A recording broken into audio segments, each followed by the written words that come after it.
The House will come to order.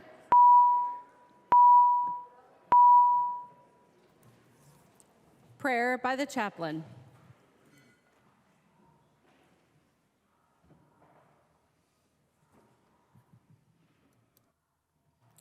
Please be in a spirit of prayer.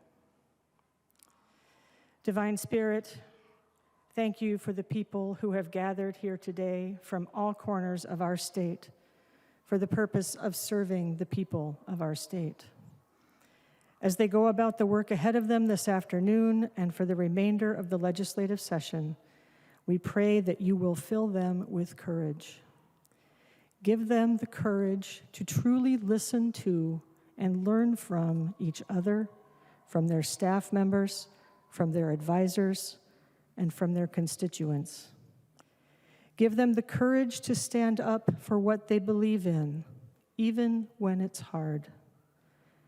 Give them the courage to admit when they are wrong. Give them the courage to forgive those who hurt them and to ask for forgiveness when they hurt others.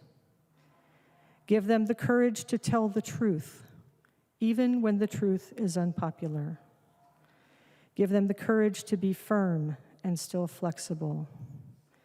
Give them the courage to look beyond their own experience and to consider the experience of others with lives and backgrounds and needs and beliefs very different from their own.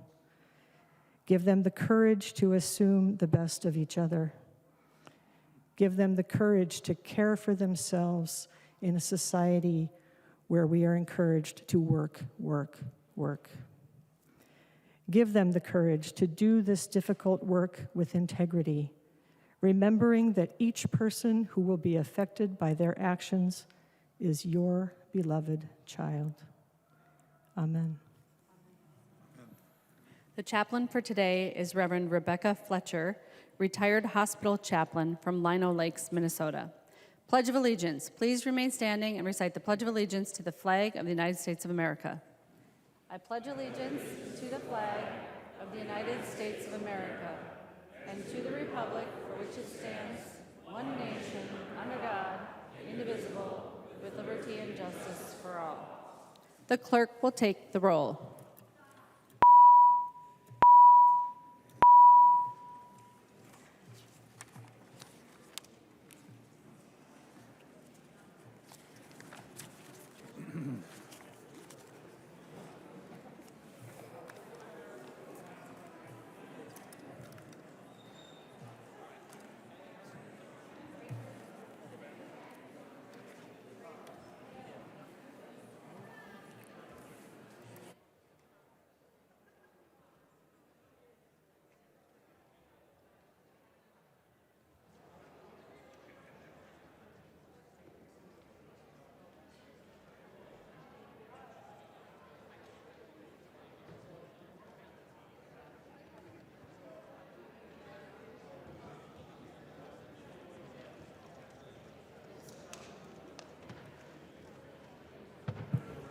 The clerk will close the roll.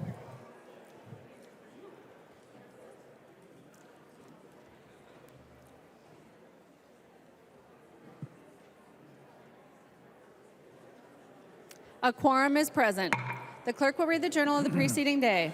Journal of the House, 93rd Session, 2023, 9th day, St. Paul, Minnesota, Wednesday, January 18th, 2023. If there is no objection, further reading of the journal will be dispensed with, and the journal will be approved as corrected by the chief clerk. Hearing no objection, the journal is approved as corrected by the chief clerk.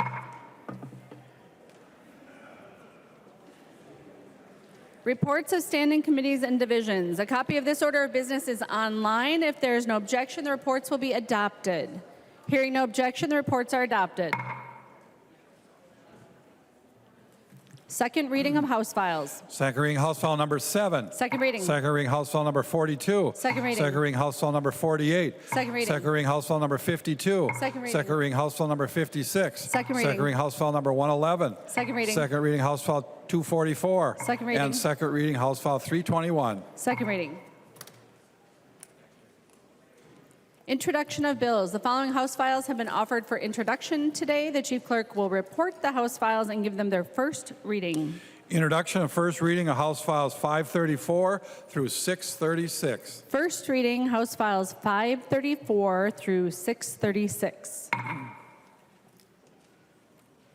Report from the Committee on Rules and Legislative Administration. Long from the Committee on Rules and Legislative Administration, pursuant to Rules 1.21 and 3.33, designates the following bills to be placed on the calendar for the day for Monday, January 23rd, 2023, and establishes a pre-filing requirement for amendments offered to the following bills: Senate File Number 40 and House File Number 26. Calendar for the day. The first bill on the calendar for the day is House File Number 1. The clerk will report the bill. House File number one on the calendar, an act relating to health, establishing a fundamental right to reproductive health. I recognize the author, the member from Hennepin, Representative Kotyza-Witthuhn, to explain the bill. Thank you, Madam Speaker. Members and Minnesotans, whether or not you sit on a committee that HF1 has visited, I'm certain you have heard about the PRO Act.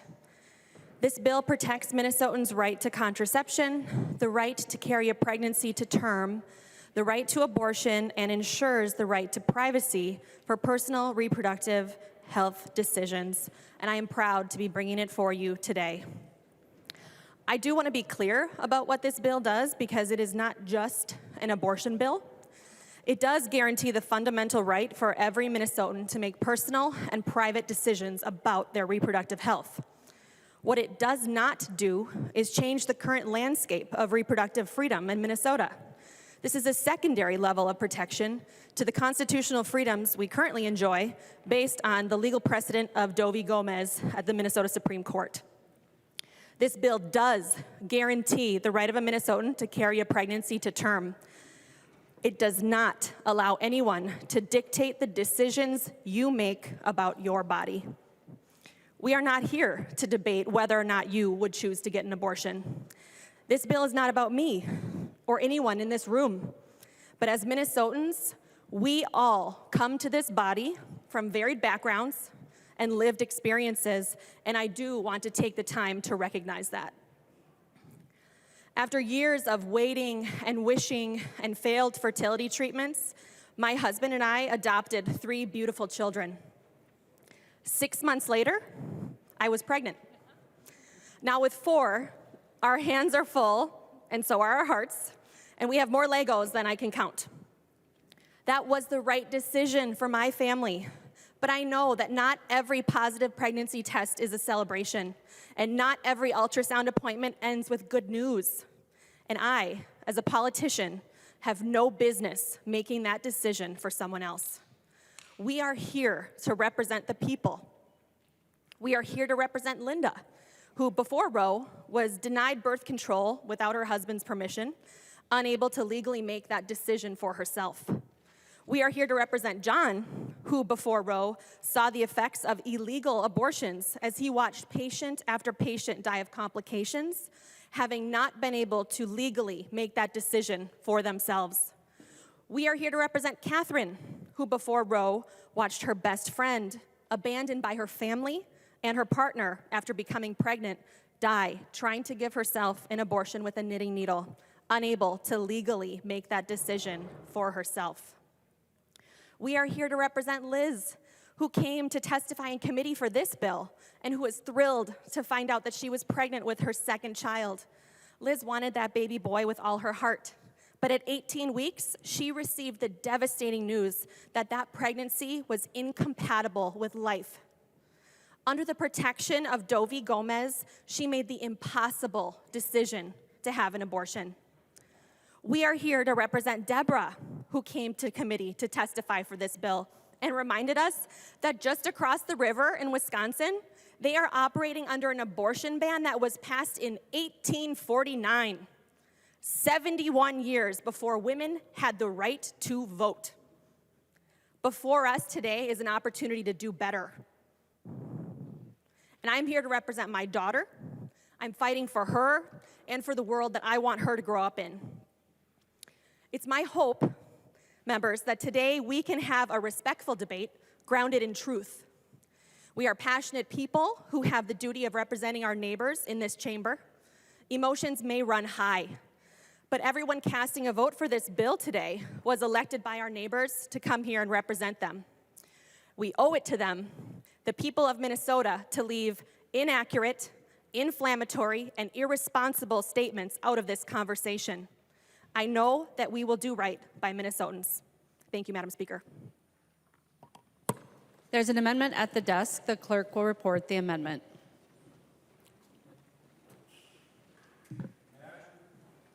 Nash moves to amend House File Number 1 as follows. The amendment is coded A14.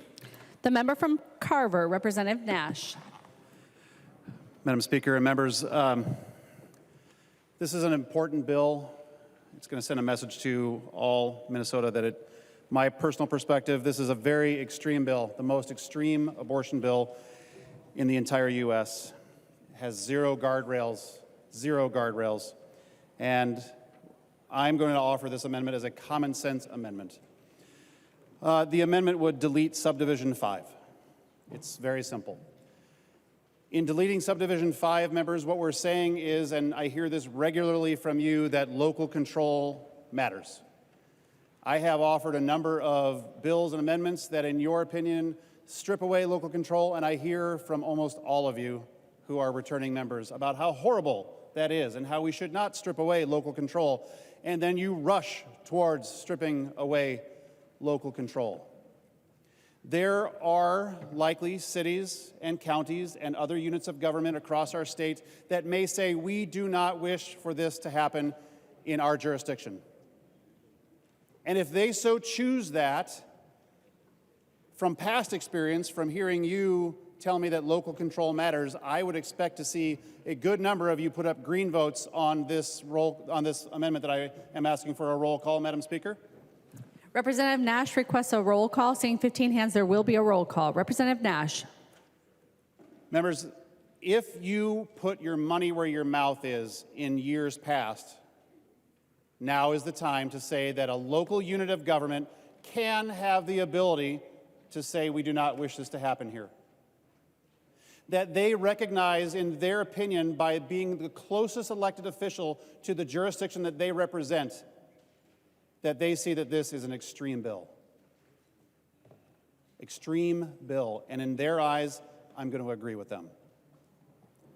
They want for something like this to have guardrails in their community. You're saying in subdivision 5, no, that's not something that we want to have happen. Members, you're right, Representative Kotyza-Witthuhn, this is a very passionate thing. I'm the father of 6, and it should have been 7. And I got to hold a little boy in my hands who passed away. What this bill does is it strips away the humanity that he had. It is so extreme. I don't get to know what life would have been like with Peter. He would be 24 years old today. And as you can tell, I'm still touched by this. And again, many of you don't believe that Nash actually has a heart, but he does. This is so damaging. It is so extreme and hurtful. Women's lives will be shattered as a result of this, and based on the fact that there are no guardrails, some women may die in the process of this. But this amendment says that municipalities, counties, other units of government get to have the right that you all so value to say, not here. So with that, I ask for your green vote. The member from Hennepin, Representative Kotyza-Witthuhn. Thank you, Madam Speaker. And Representative Nash, we had a great opportunity in committee to discuss this. We have already voted down this amendment. I want everybody to imagine just for a minute that you go to bed, you wake up in the morning in a city where you have a fundamental right. But then you drive to work, cross the town border, you no longer have that fundamental right. And should you need a procedure or counseling, or perhaps you're going to get a vasectomy, you drive to another city where you then again have that fundamental right.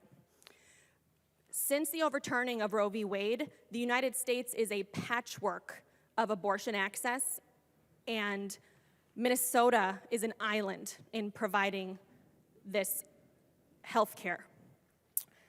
This language is necessary to clarify that the statute places reproductive freedom outside of the scope of cities and towns' general welfare clauses. While counties do not have general welfare clauses, but they do have the right to regulate public health in Minnesota State Statute 145A.05. This language is necessary to clarify that reproductive freedom is outside of that county regulation of public health.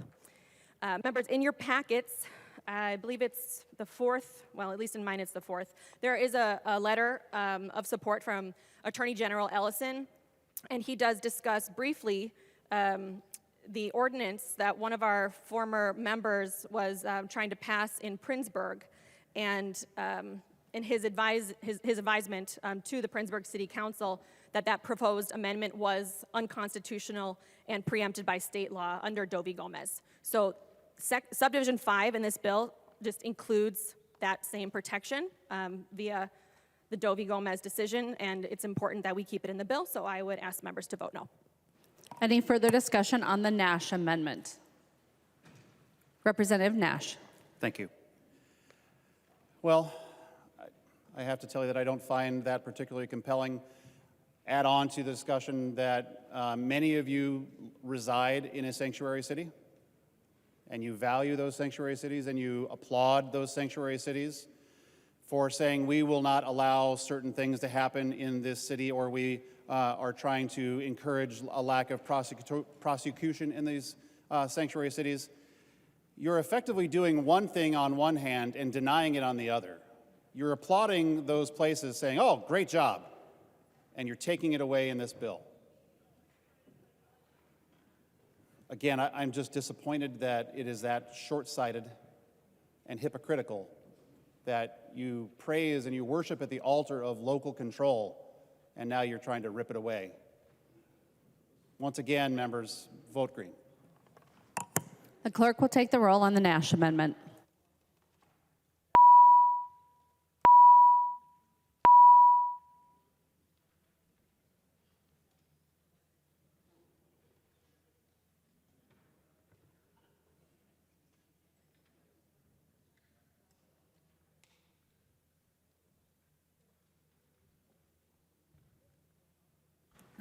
The clerk will close the roll.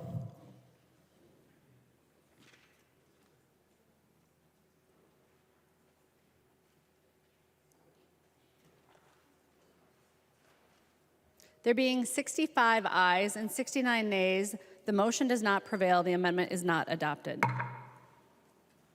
There is an amendment at the desk. The clerk will report the amendment. Scott moves to amend House File Number 1. The amendment is coded A21. The member from Anoka, Representative Scott. Madam Speaker and members, the following facilities for health and safety are licensed: dental offices, physicians' offices, nursing services, professional counseling services, facilities for persons with developmental disabilities, foster homes, adult foster care, adult daycare, nail salons, tattoo salons, surgical centers, facilities that handle biological specimens, birthing centers. There are many more in the state of Minnesota. Licenses that require inspections on healthcare facilities to make sure that the patients entering those facilities are safe. Not so with abortion facilities. This amendment would require the licensing of abortion facilities in the state of Minnesota. It's a very reasonable bill. It's putting guardrails, safety, and protection for that mom that is in, the woman that is in there seeking an abortion. We all remember a few years ago the horrible reports of Dr. Gosnell in the Philadelphia area. And the horrible conditions, the squalor, the dried blood, the biological, if you will, specimens that were scattered all over those facilities. And women were losing their lives in those facilities. Members, this is a common sense bill. In fact, I would wager to say that most Minnesotans, or even most Americans, they just assume that an abortion facility would be a licensed facility. There are 22 other states that do this. There are other countries that do this. Let's not be out on the extreme. Let's do something reasonable. Let's adopt this amendment. It even allows Planned Parenthood, who has already, they have their own set of sort of internal regulations on this. It allows them to sort of set up that criteria for themselves. This just says that they would need to be licensed, and someone from the Department of Health would need to come out and make sure that those facilities are safe. I wanted to give a little information here too. I was given this book, and it talks a lot about Bernard Nathanson. He's known as the American abortion king. And according to him, about 98,000 illegal abortions happened each year after Roe v. Wade. Abortion-related deaths, the actual number in the 25-year period prior to Roe v. Wade, averaged 250, according to the abortion papers, page 41. The year before Roe v. Wade, 65 women died due to complications of abortions. Let's not allow that to happen at the abortion facilities that are here in the state of Minnesota. Let's protect the women that walk through those doors to the best extent that we can to make sure that they're in a hygienically safe environment and pass inspections with the Department of Health. And with that, Madam Speaker, I would request a roll call. Representative Scott requests a roll call. Seeing 15 hands, there will be a roll call. Discussion to the Scott amendment. The member from Hennepin, Representative Kotyza-Witthuhn. Thank you, Madam Speaker. And Representative Scott, thank you for bringing this amendment. It's important to discuss the how critical it is that patients are safe when they go to a licensed provider. Providers are licensed. Facilities are not licensed. Abortion is one of the safest medical procedures performed in the United States, and this is a medically unnecessary restriction designed solely to make it harder for people to access this health care. I would ask members to vote no. Further discussion to the Scott amendment. Representative Scott. Madam Speaker, Representative Kotyza-Witthuhn, you just made my point. That these facilities aren't licensed. There's no standard of care, there's no standard of hygiene, there's no standard of safety and cleanliness in these facilities right now. Not voting for this amendment, this common sense, the least we could do amendment to protect the life of that mother, and you guys don't want to take it? This is just setting a very protective guardrail for the women that walk through those doors. They're already under a lot of duress, most likely. The least we can do is provide them a safe environment. Members, vote for the amendment. The member from Chisago, Representative New Brindley. Thank you, Madam Speaker. I would just add, thank you, Representative Scott, for bringing the amendment. You may remember that we actually passed this bill in 2017, and it was vetoed that year. But this language is not new. This idea is not new. At least it's not new to us as legislators.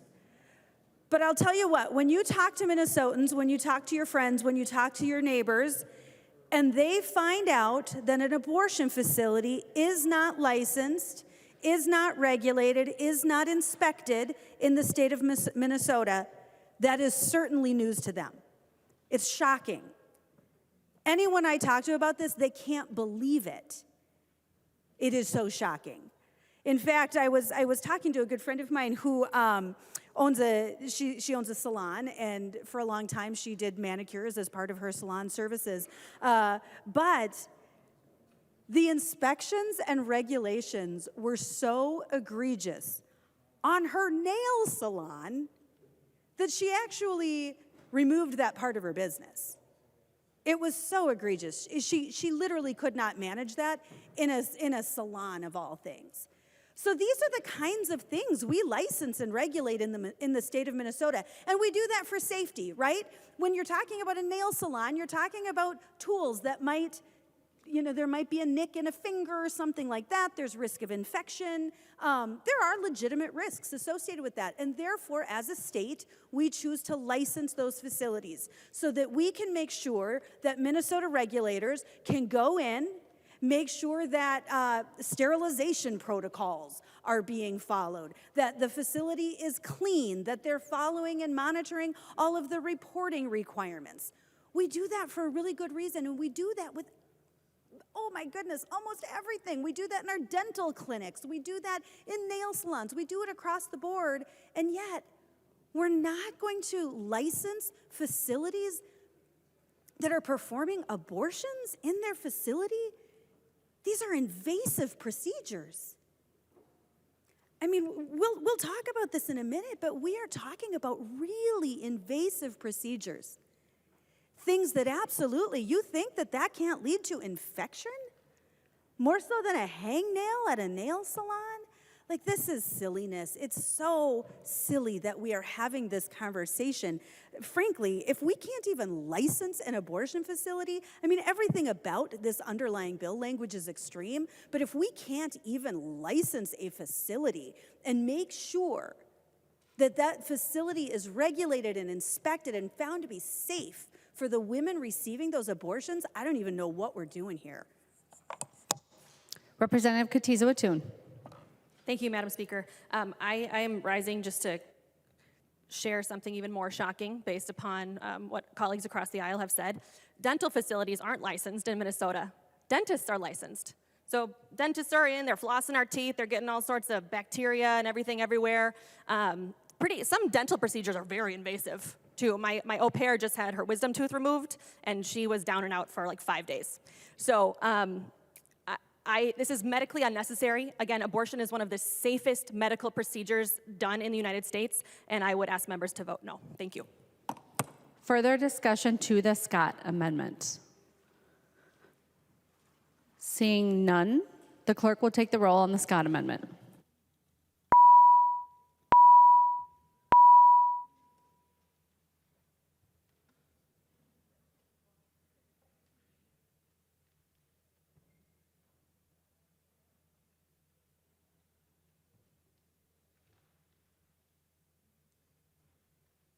The clerk will close the roll.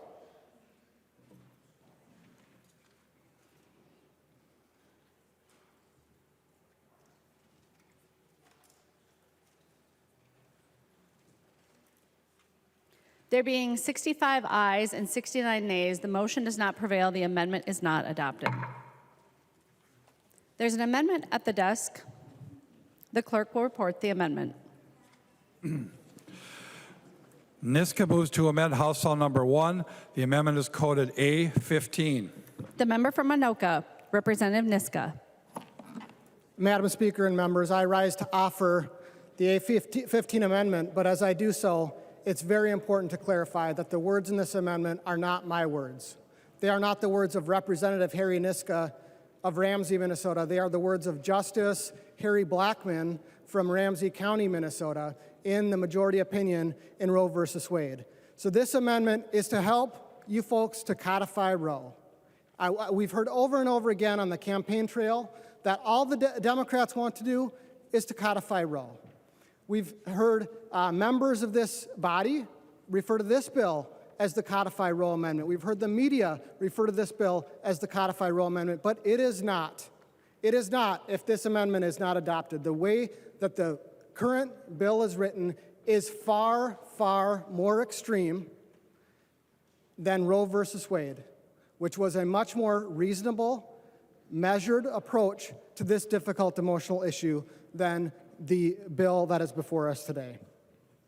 Again, these words in the amendment are not my words. Everything after the first few words of this amendment are taken directly from page 154 of Roe versus Wade in the U.S. reports, and from page 164 to 165 of Roe versus Wade in the U.S. reports.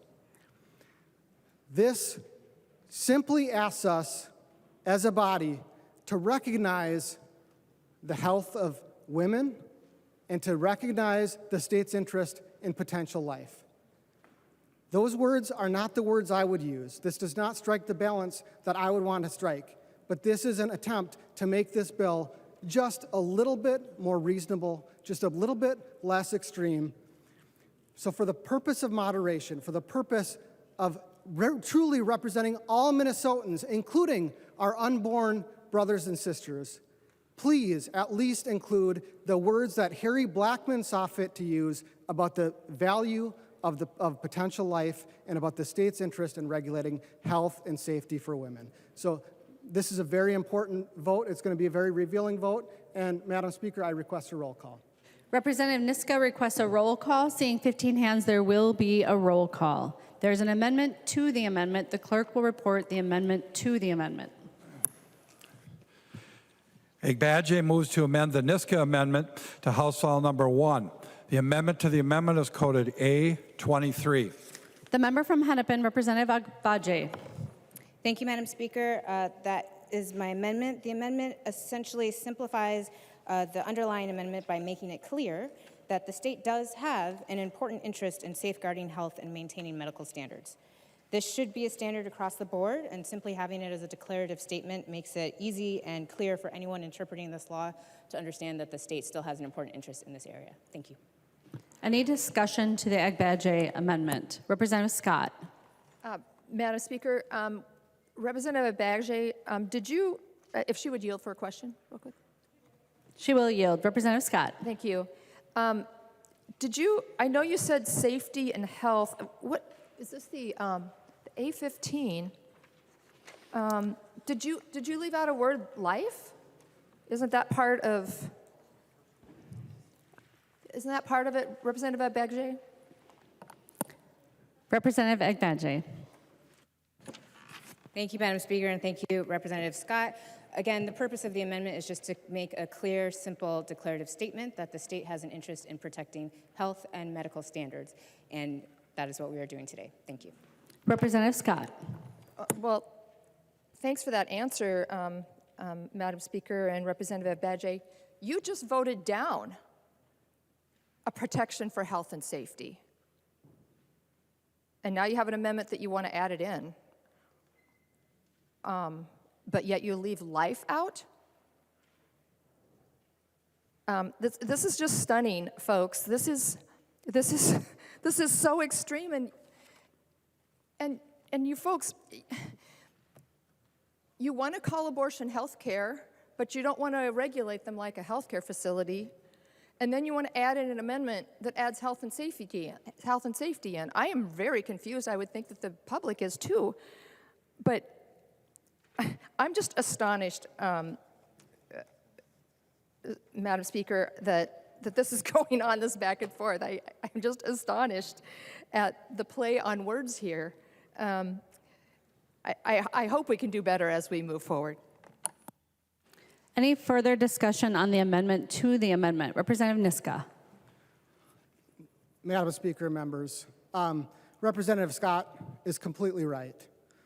This amendment to the amendment is extraordinarily disappointing. It literally deletes from the amendment the words that Justice Harry Blackmun saw fit to include in Roe versus Wade about the value of potential life.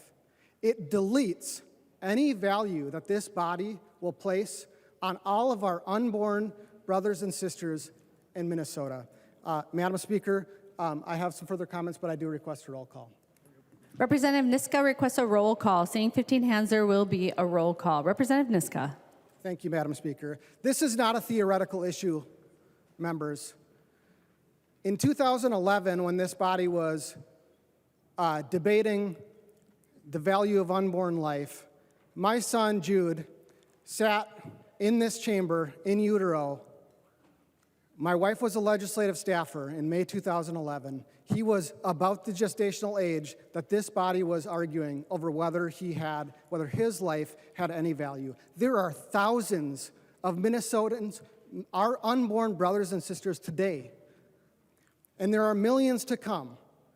And the author of this bill listed the people that were represented, but she left out all of the unborn. And this amendment deletes them from the discussion altogether. Not my words about unborn life, Harry Blackman's words about unborn life. This is extreme. It is unreasonable. For the sake of those unborn brothers and sisters, I urge you, please vote no on this A23 amendment. Thank you. Any further discussion on the amendment to the amendment? The member from Wright, Representative O'Neill. Thank you, Madam Speaker. I just want to be really, really clear what we're doing with this amendment to the amendment. Crystal clear. We are saying, so Roe v. Wade says you can do abortion up to the moment of viability. Now, the age of viability has changed since 1973. And those of us that are, not myself, but those of you who are in the medical field know very clearly that we have rescued and saved young in utero children that were born early as 22 weeks, I believe, maybe even 21. I think there was a 21-weeker. So since 1973, the age of viability has gotten earlier and earlier and earlier and earlier. Roe v. Wade said you can do abortion up until the moment that that child is viable, the moment that child can live outside of the womb. This amendment to the amendment does not codify that. So Minnesota, this legislature at this moment in time is debating whether or not we want to have abortion legal up until the moment of birth. Up until the moment of birth. That is not what Roe v. Wade said in 1973. It was all the way back to, with today's technology, as early as 21 weeks gestational age. This legislature at this moment in time is debating whether or not we want to perform abortions on children in utero until the moment before birth.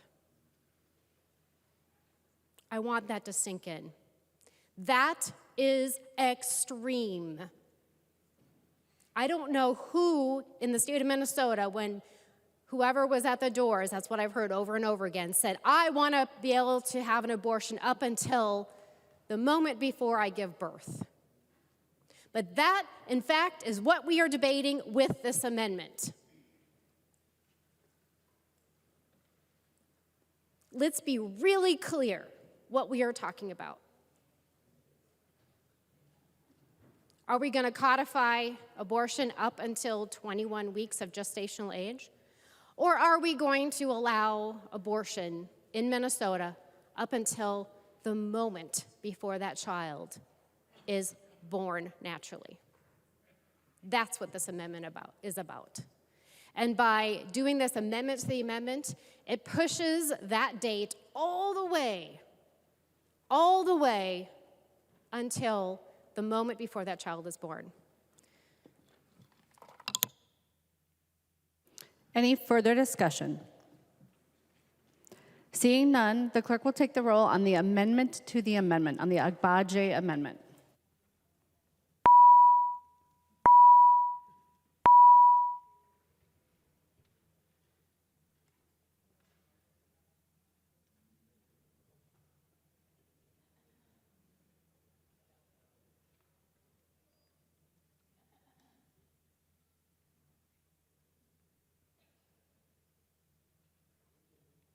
The clerk will close the roll.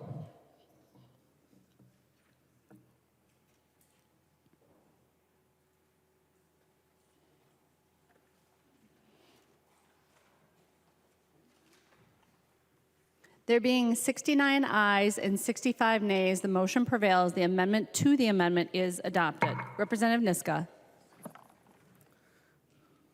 Madam Speaker and members, I'm disappointed in this body. I'm disappointed that the majority of this body cannot even codify the language from Roe about the value of potential life. Even that moderate, pared-down version is unacceptable. It's clear that this body is not going to accept anything other than the most extreme position on this issue, and for that reason, with a heavy heart, I withdraw the A15 amendment. Representative Niska withdraws his amendment. There is an amendment at the desk. The clerk will report the amendment. Keel moves to amend House File Number 1. The amendment is coded A19-2. The member from Polk, Representative Keel. Thank you, Madam Speaker. I offer the A19-2 amendment. Members, the A19-2 amendment is not asking for a lot. We are asking that we remove the extreme partial birth abortion procedure in Minnesota. For those of you who are not sure about the partial birth abortion procedure, I want to enlighten you. It is also called dilation and extraction. I'm a mother of 4, have had 2 other births that were not viable. But I can tell you that this is a painful procedure, and I would suggest that this procedure is more painful for the infant, the child, than it is for the mother, and that is pretty serious. I happen to know what it feels like to try and have a spontaneous abortion, we call it, or a miscarriage, and try and do it without a dilation, and I can't think of the word, D and C, and how painful that is. And it's trust me, it's not fun. It is sad, it is emotional, and it is challenging. A partial birth abortion, if we decide to deliver the baby's head first, because that's what has to happen, the baby's head is born first, and then we deliver the rest of the baby. We have to make sure that the whole baby is out. So if the baby is pulled apart, as in a maybe breech or a butt first delivery, we pull apart legs and arms, torso, and crush the baby's head. This is a viable child, as Representative O'Neill explained. These are children, these are infants that are viable.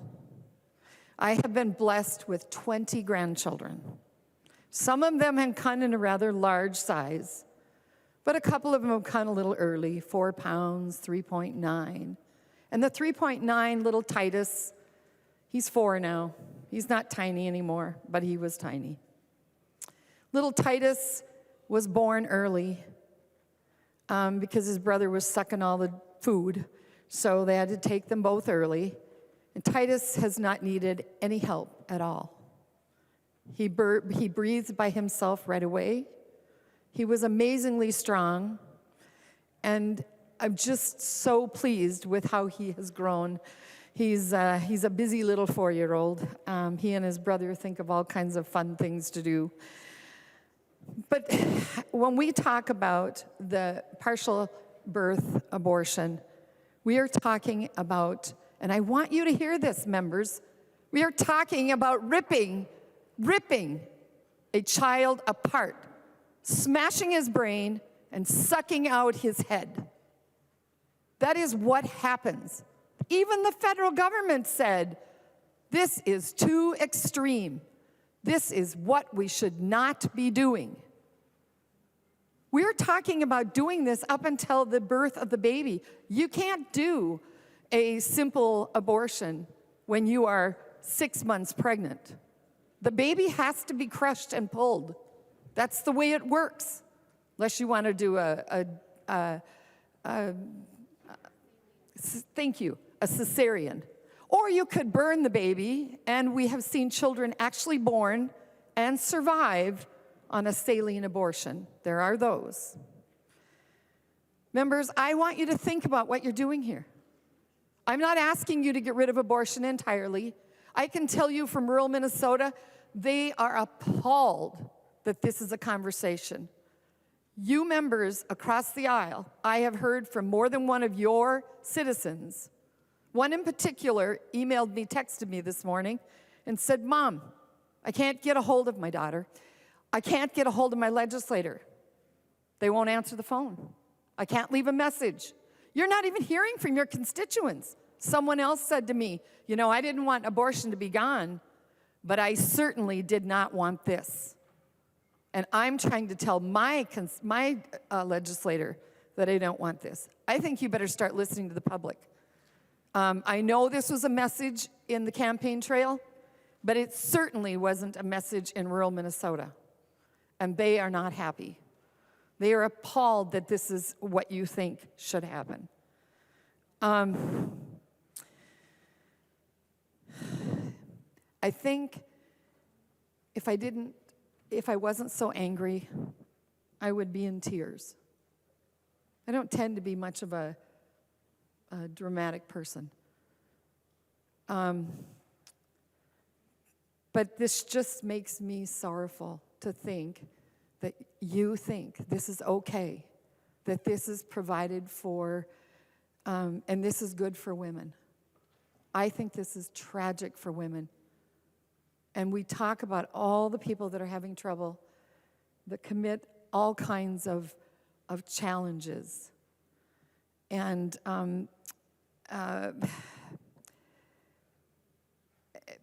we need to remove this. And I would ask you to stop that we are not going to do partial birth abortions. With that, Madam Speaker, I would like a roll call. Representative Keel requests a roll call. Seeing 15 hands, there will be a roll call. There is an amendment to the amendment. The clerk will report the amendment. Hollins moves to amend the Keel amendment to House File Number 1. The amendment to the amendment is coded A24. The member from Ramsey, Representative Hollins. Thank you, Madam Speaker. What this amendment to the amendment does is remove the portions of it that we are in disagreement with and includes the parts that we would like to keep, specifically that there are no criminal penalties for individuals seeking an abortion. Any discussion on the amendment to the amendment? Representative Keel. Madam Speaker, I rise to a point of order and State your point of order. Pursuant to the temporary House rules of 3.21B, that the A24 amendment to the amendment is not germane. Advice. Members. Advice to the Speaker. Sorry. Representative Keel. Thank you, Madam Speaker. This is the new session, isn't it? It is. This amendment completely changes my underlying amendment. Rule 3.21B says that an amendment to amendment must relate only to the primary amendment without introducing any new subject. My amendment relates to the practice of partial birth abortion in Minnesota. Representative Hollins's amendment would delete everything in my amendment and make the amendment instead relate to whether abortion should be criminalized. It clearly does not relate to the topic of my original amendment. This amendment is so different from the underlying amendment that even the title of the amendment is changed. In fact, this amendment to the amendment strays dangerously close to being a replacement amendment, which we all know is not allowed under our rules and in Masons. Advice. Representative Long. Thank you, Madam Speaker. I advise that you find the point of order not well taken. The language that is in the amendment to the amendment is the same as the language that is in the amendment, so it is therefore not introducing a new subject. It is the same subject as is in the original underlying amendment. Having heard the advice on the Keel point of order from Representative Keel and Representative Long. I find the point of order is not well taken. Representative Keel. Madam Speaker, I appeal the ruling of the Speaker. Representative Keel request a roll call. appeals the ruling of the Speaker and requests a roll call. Seeing 15 hands, there will be a roll call. Discussion to the appeal of the Speaker. The member from Chisago, Representative New Brindley. Thank you, Madam Speaker. The House rules, when it comes to an amendment are actually much more stringent on germaneness than just an amendment to a bill.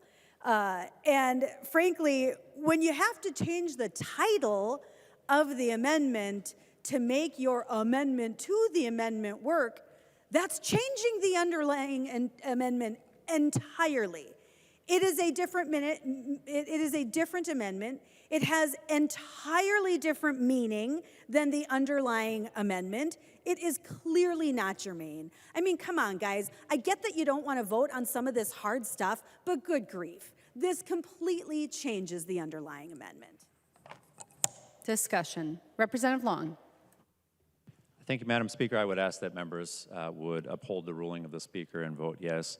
Under 3.21b, an amendment to the amendment can't introduce any new subject. This does not introduce any new subject, as was stated, because it is a subject in the underlying amendment. Thank you.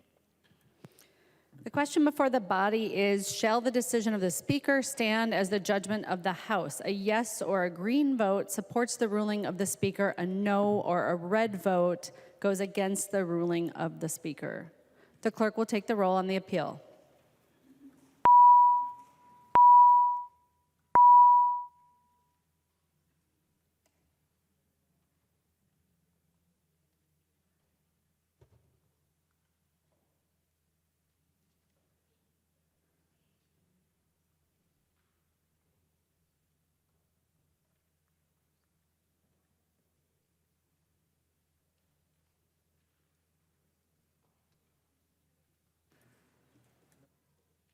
The clerk will close the roll.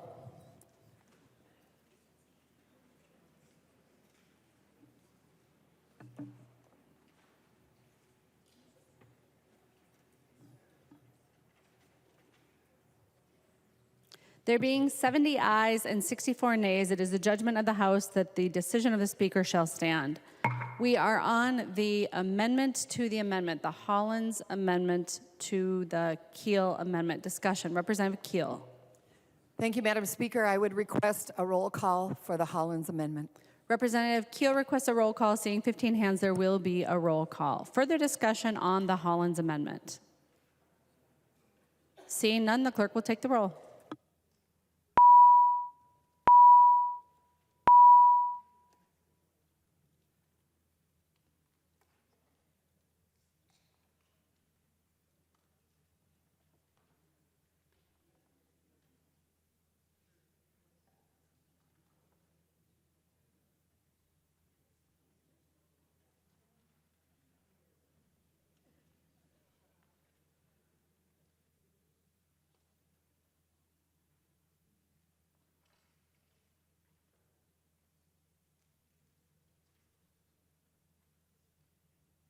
The clerk will close the roll.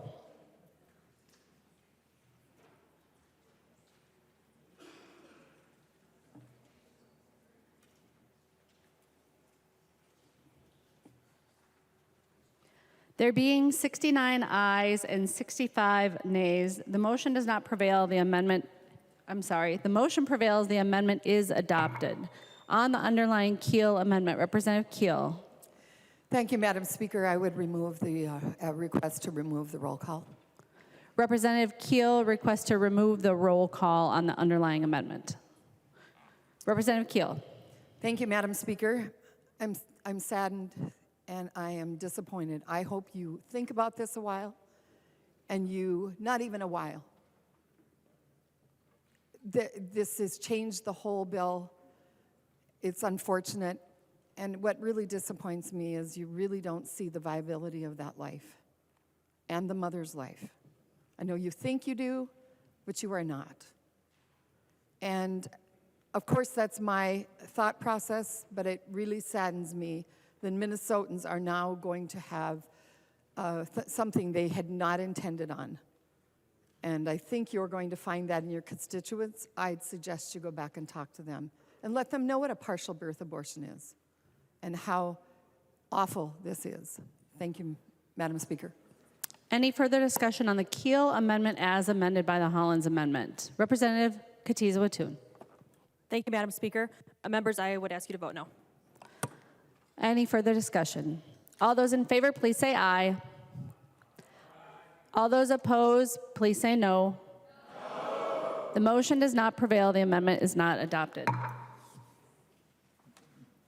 There is an amendment at the desk. The clerk will report the amendment. New Brindley moves to amend House File Number 1.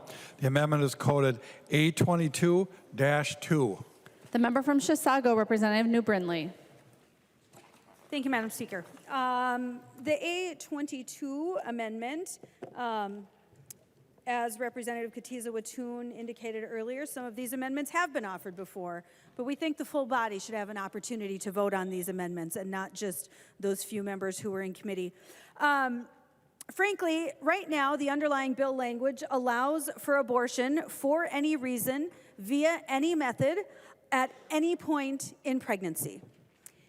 It is the most extreme position on abortion in the entire world, literally on the world stage with just 7 other countries. So the A22 amendment seeks to put some guardrails around that. And what it would do, it says that for a 3rd trimester abortion, it would only be allowable in cases of rape, incest, and the life of the mother. And the reason we do this, there's some question among medical experts about when a baby can feel pain in the womb. Somewhere between 8 and 20 weeks, we don't know exactly when that might be. But certainly by the 3rd trimester, we do know that babies in utero can feel excruciating pain in the 3rd trimester.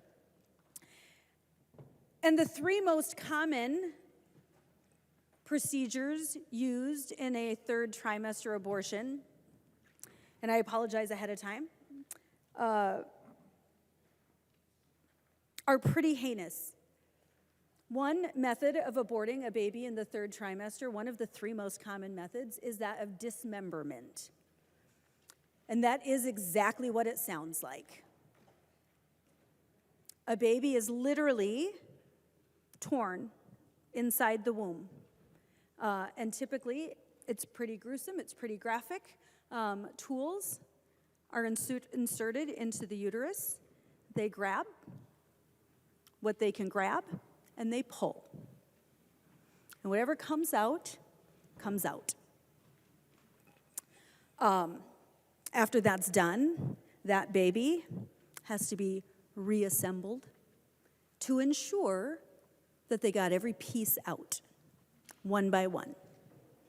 So dismemberment of a human being who can feel pain in the 3rd trimester. Another most common method, one of the 3 most common methods of aborting a baby in the 3rd trimester is a chemical abortion.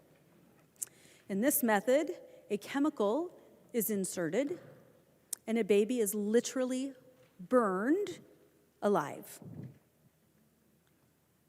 Burned alive. The third of those 3 most common methods of aborting a baby in the 3rd trimester is to insert a needle through the torso into the heart of an infant to kill that baby.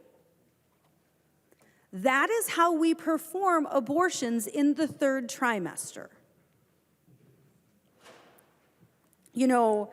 This amendment does not say that women who have been raped or have been involved with incest or their health is in danger, those women could still be allowed to receive an abortion. Because we understand that there needs to be protections for women as well. But there has to be a point at which some humanity kicks in for us. There has to be a point at which we can all look around and say, this is particularly disturbing.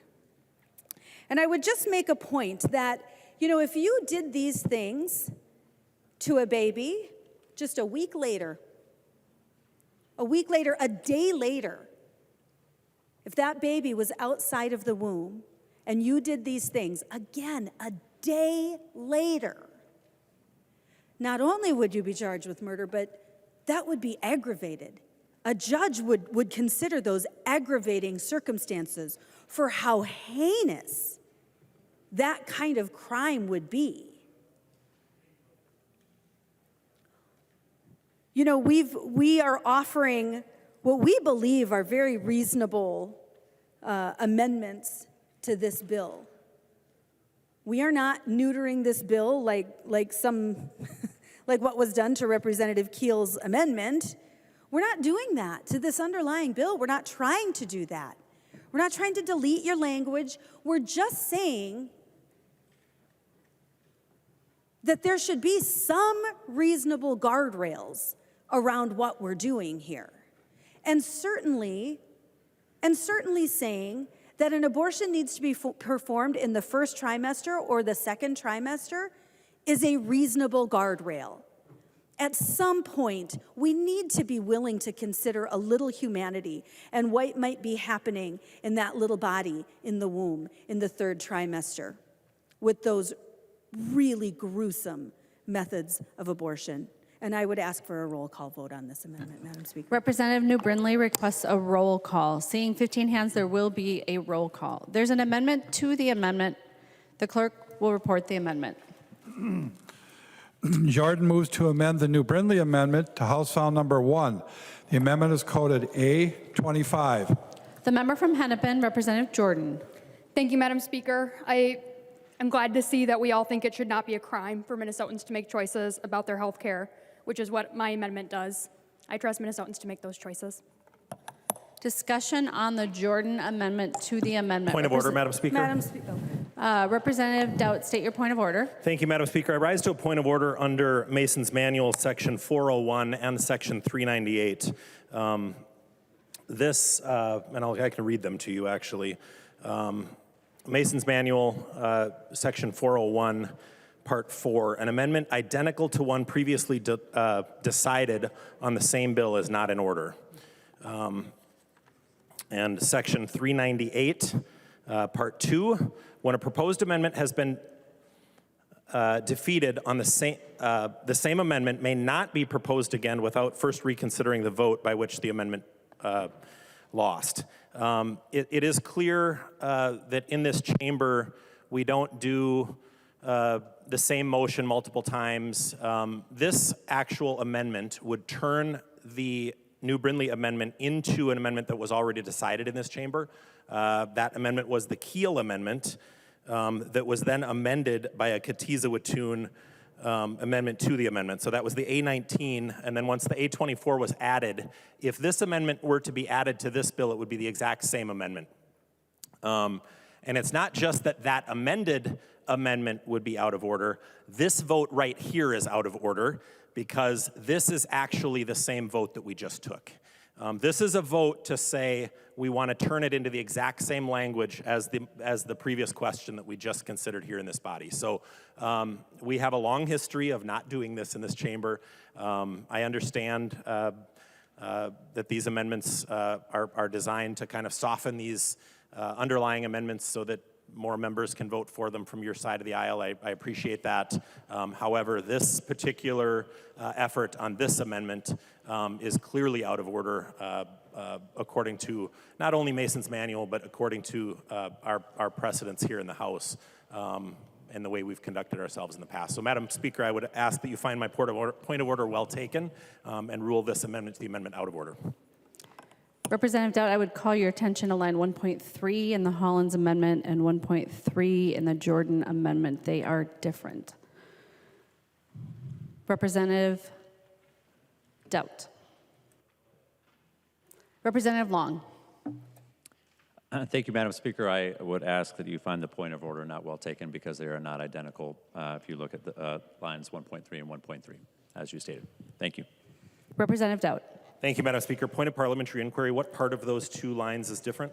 On line 1.3 on the Hollins Amendment, there's a reference to Minnesota Statute Section 145.417.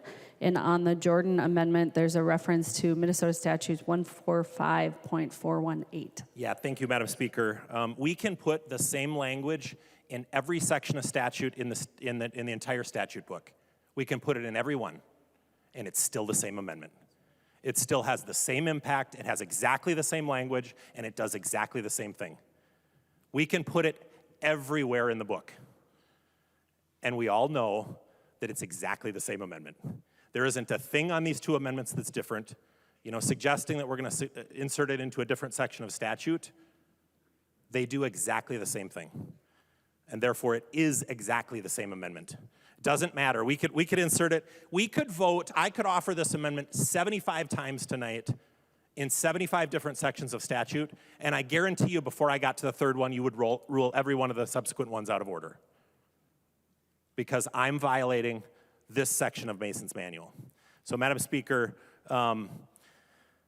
I think we all know that putting the same language, the exact same language, into different sections of statute doesn't make it a different amendment. This is exactly the same amendment, the exact same language, and therefore it is a violation of those two sections of Mason's, 398 and 401. And I'd ask you to find my point of order well taken. Thank you, Madam Speaker. Advice on the point of order. The member from Stearns, Representative Demuth. Thank you, Madam Speaker. I would ask that you would rule the A25 out of order. We know that the concern of setting this precedent in this chamber is of great concern. If you rule that a change to the statutory citation is enough to make an amendment no longer identical, this chamber is going to grind to a halt. Under such ruling and precedent, members would be allowed to offer any number of otherwise identical amendments, simply changing the statutory citation on each one. We know that the right thing to do would be to rule the A25 out of order, and I would ask that you would take that point of order well taken.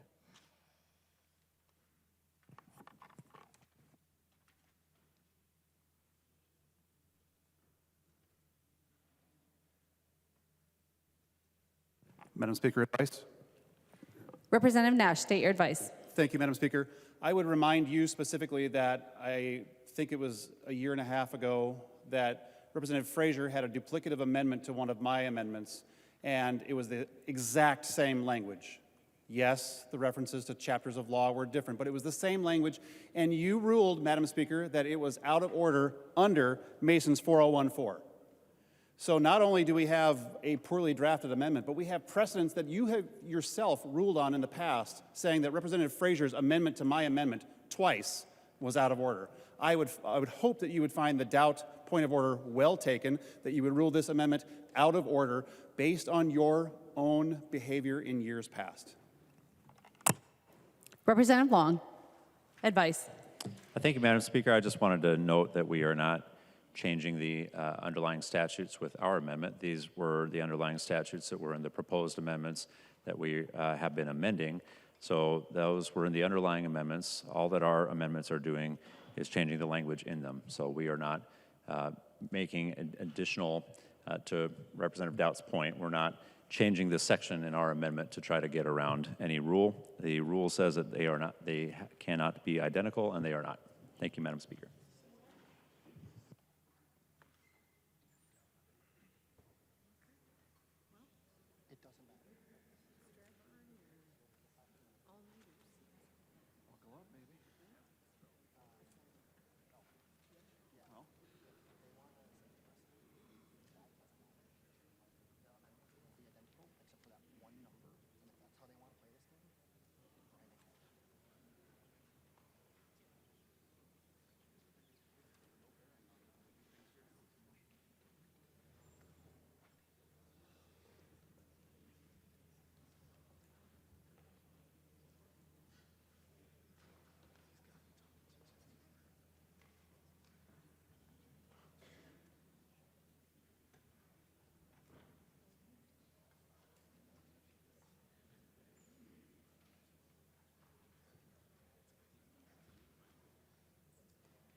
Speak again. Okay. Well, if you do, remind her of her own behavior, just like I did. she's done this before, ruled it out of order.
Members, I have been remiss in not introducing a former member who's in the chamber, former State Representative Ilhan Omar, now Congresswoman for the 5th Congressional District, is in the chamber. If we could give her a warm welcome.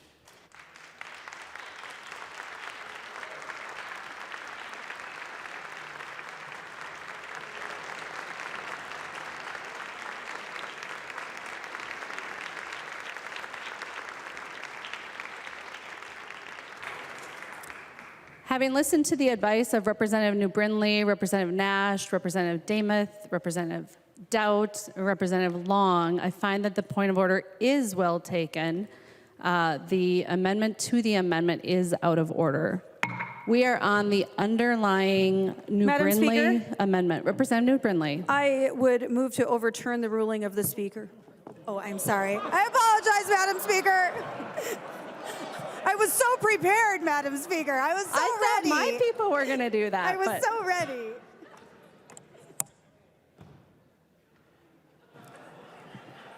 Discussion to the New Brindley amendment. Any discussion on the New Brindley amendment?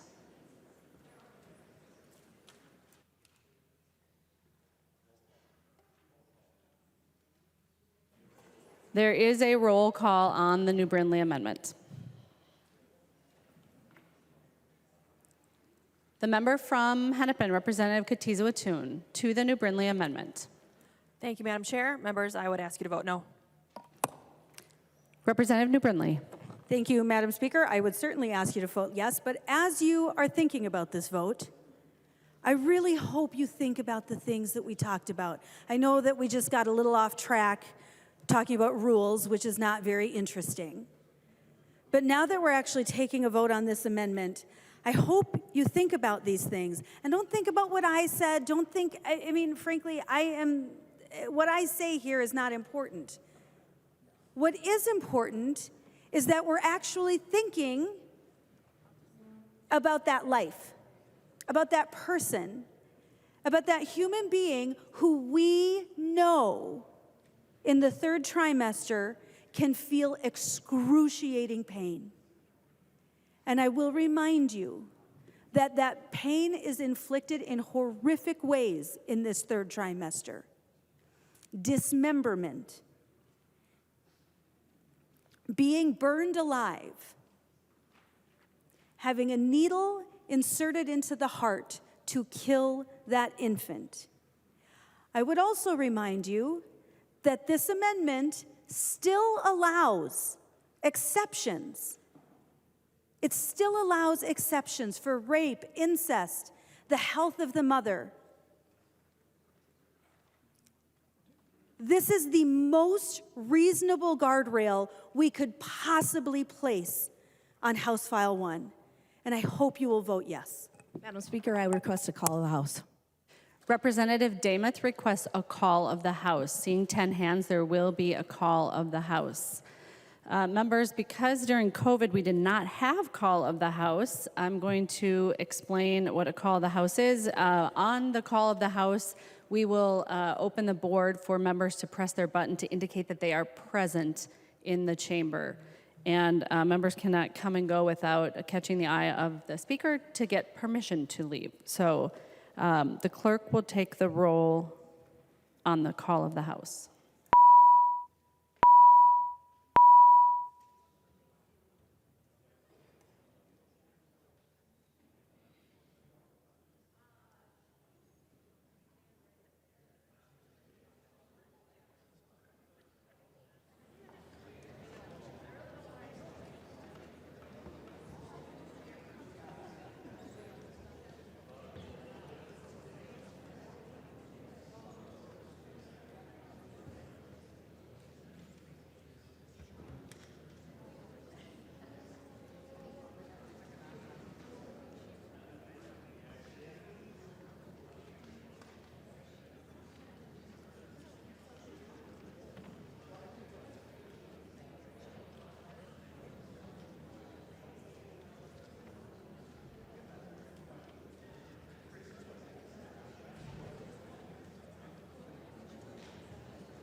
The clerk will close the roll.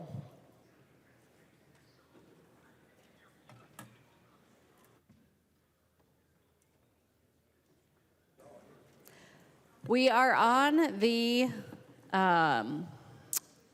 New Brindley Amendment. Further discussion to the New Brindley Amendment. Seeing none, the clerk will take, Representative New Brindley would like to close. Representative New Brindley. Thank you, Madam Speaker, for the opportunity.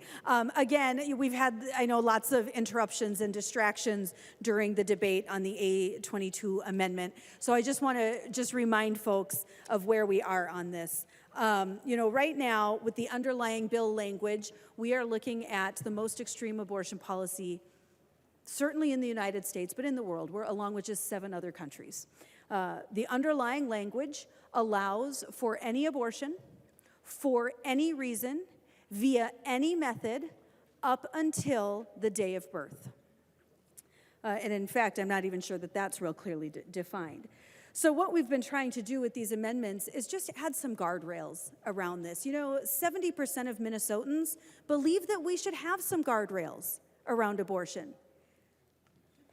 70% of Minnesotans think that there should be guardrails.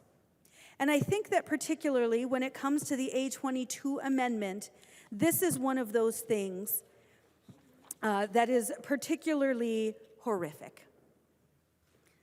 This amendment to the underlying language would say that there's guardrails around 3rd trimester abortions, and that those abortions could only be performed in cases of incest, rape, and the health of the mother. It's the only time they could be performed. However, we still allow for that with this language. And the reason we're putting this forward is that we know that in that 3rd trimester, and it's defined in this amendment as 26 weeks. And so we know that by 26 weeks, those babies can feel excruciating pain. And again, I would just ask you to think about those 3 most common methods of aborting a baby in that 3rd trimester. Dismemberment, literally going in and pulling pieces of an infant until that baby is removed. And again, that baby has to be put back together to make sure that all of those pieces have been removed. It is gruesome. And I cannot imagine the pain that that baby feels. Another method is literally being burned alive in the womb, a chemical abortion. And the third is taking a needle and inserting that needle through the torso into a beating heart to kill that baby.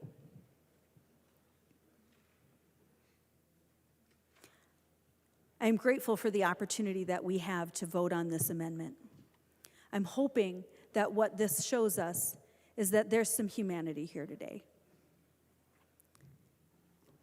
And that while, even as this amendment shows, we want to protect women in this state, and certainly as other amendments we've offered have shown, we want to protect women. We also want to protect babies. And beyond 26 weeks, when they are feeling pain, surely we can say that in only the most extraordinary circumstances should that happen. And I would ask for a yes vote. The clerk will take the roll on the New Brindley Amendment.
The clerk will close the roll.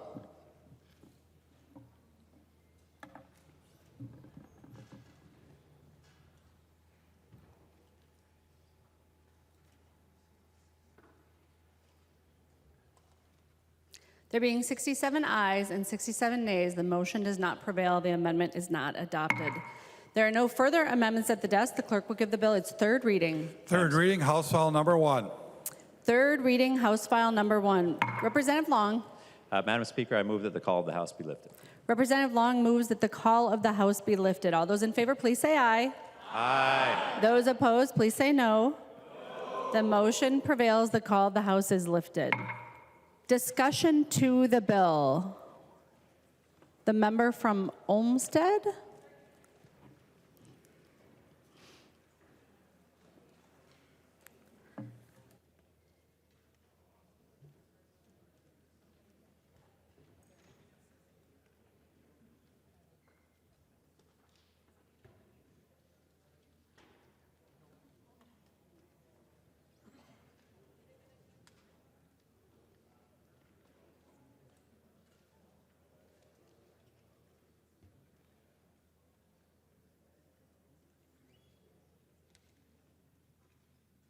Members, we're on third reading to discussion of the bill. The member from Hennepin, Representative Cleavorn.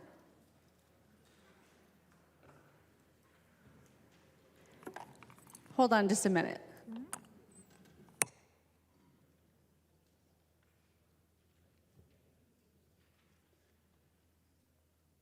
Discussion to the bill.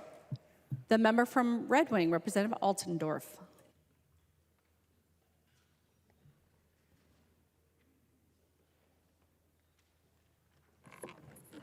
Sorry, Goodhue.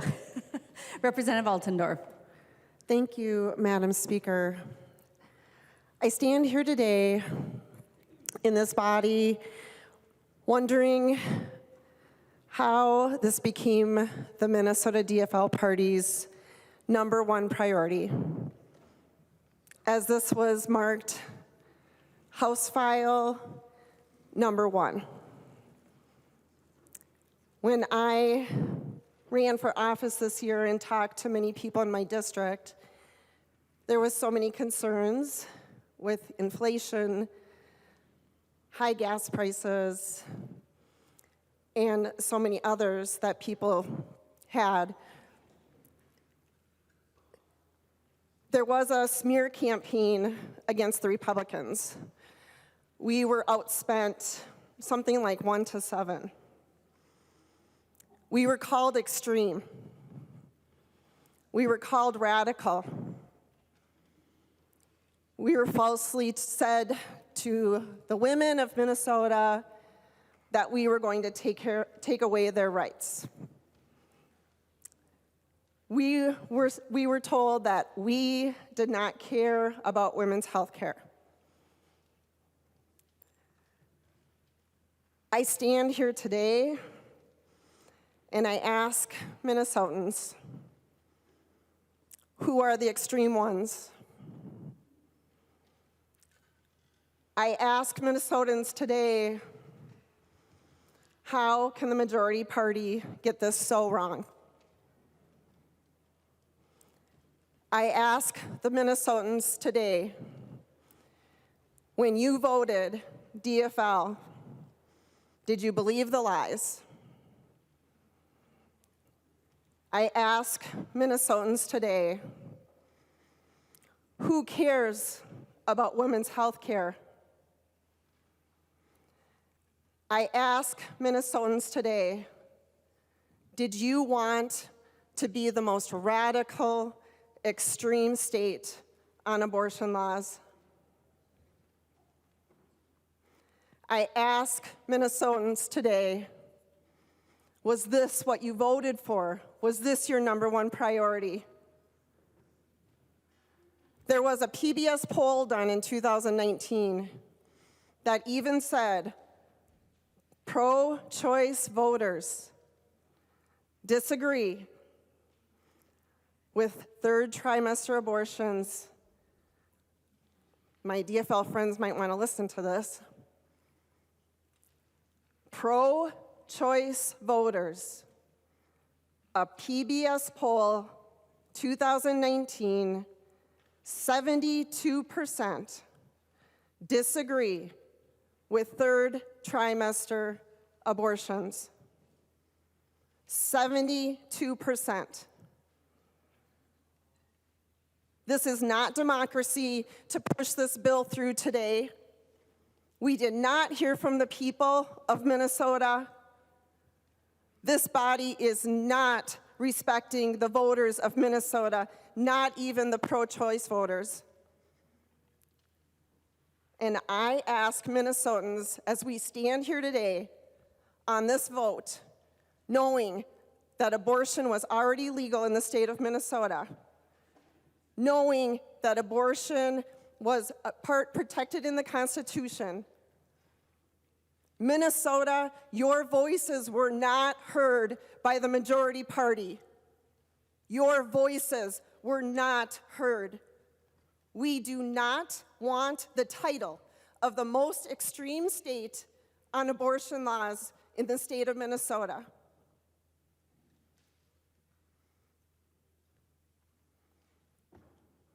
I ask for the DFL party to be reasonable and to add guardrails for the health and the safety of the mother.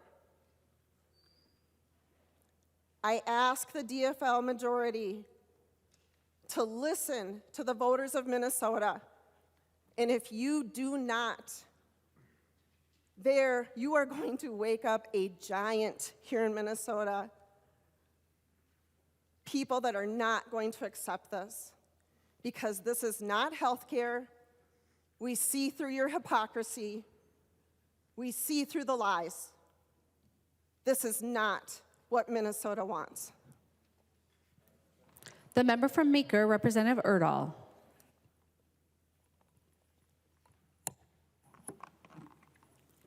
Thank you, Madam Speaker and members. Today is a sad day in Minnesota. You know, each day I come to the Capitol with enthusiasm about facing new challenges and finding solutions for the people of Minnesota. Today, I arrived with feelings of dread and apprehension, knowing what the majority would vote for today, what the debate would likely be. You know, we hear a lot of talk about extremism. In the last campaign, I think virtually every Republican was branded as an extremist. Now, what is an extremist? Webster says it's being excessive or radical. Does that really describe folks over here? When you think of being excessive or radical, do you think of Paul Anderson, John Petersburg? We value life. We do recognize that abortion is here, but is it really extremist to believe, as many Republicans do, that rape, incest, or the life of a mother should be important considerations? Minnesotans value life. I know of a woman who rescues eagles. If she gets a call in the middle of the night, she will drive out wherever it's from and try to find that eagle, carry it to her car, and take it to a raptor center down in the cities and try to be there in the morning so she can deliver that injured eagle and save its life. A friend of mine found a cat alongside the road that had been hit by a car. She took it home. She nursed it back to life. And for years, she cared for that cat, even aiding its bodily functions. People chain themselves to trees to try to save the tree, to preserve its life. But you're willing to kill babies, possibly seconds before birth. That is extreme. So, if we are branded as extreme because we value the lives of the unborn, so be it. To paraphrase Barry Goldwater, extremism in the defense of the unborn is no vice, and moderation in the pursuit of protecting the voiceless is no virtue. Let me conclude with the words of Nelson Mandela. There can be no keener revelation of a society's soul than the way in which it treats its children. Thank you. The member from Olmsted, Representative Smith. Thank you, Madam Speaker. This is the first time that I have ever picked up this mic in this room, and I'm incredibly proud that it is going to be to speak in support of this bill, House File 1. This is an extremely important bill, and yes, one that we ran on and that we won on. We know the people of Minnesota want the ability to make their own personal and medical decisions. We've heard a lot about the medical side of abortion, an extremely safe medical procedure. In committee and in various committees, I should say, we have heard testimony from the following organizations: Minnesota Medical Association, the American Congress of Obstetricians and Gynecologists of Minnesota, Fairview Health Services, Minnesota Academy of Family Physicians, Minnesota Chapter of American College of Physicians, Minnesota Chapter of the American Academy of Pediatrics, and on and on and on that paragraph goes. It is a safe procedure. We've heard the word extreme said over and over and over and over again with amendments and now speaking to this third reading. What is actually extreme is that anyone in this room, myself included, should have any say in when Minnesotans choose to start a family, when they make difficult, hard decisions with their families, tragic decisions. That is the extreme position, not our position, not what this bill is trying to say. And I am proud and extremely excited that when we, whether it's today, whether it's tomorrow, whether it's Saturday, we press this button and the majority of us press the green button, it will be the last time anyone on this floor will be able to make decisions for Minnesotans about abortion access. Thank you, Madam Speaker. The member from St. Louis, Representative Zalesnikar. Thank you, Madam Speaker. Members, we're one Minnesota at the end of the day. It doesn't feel like one Minnesota today to me. It's not a proud moment for me. It's not a proud moment for the people I know in District 3B. We are now on House File 1, allowing for abortion, any reason, any time, till birth.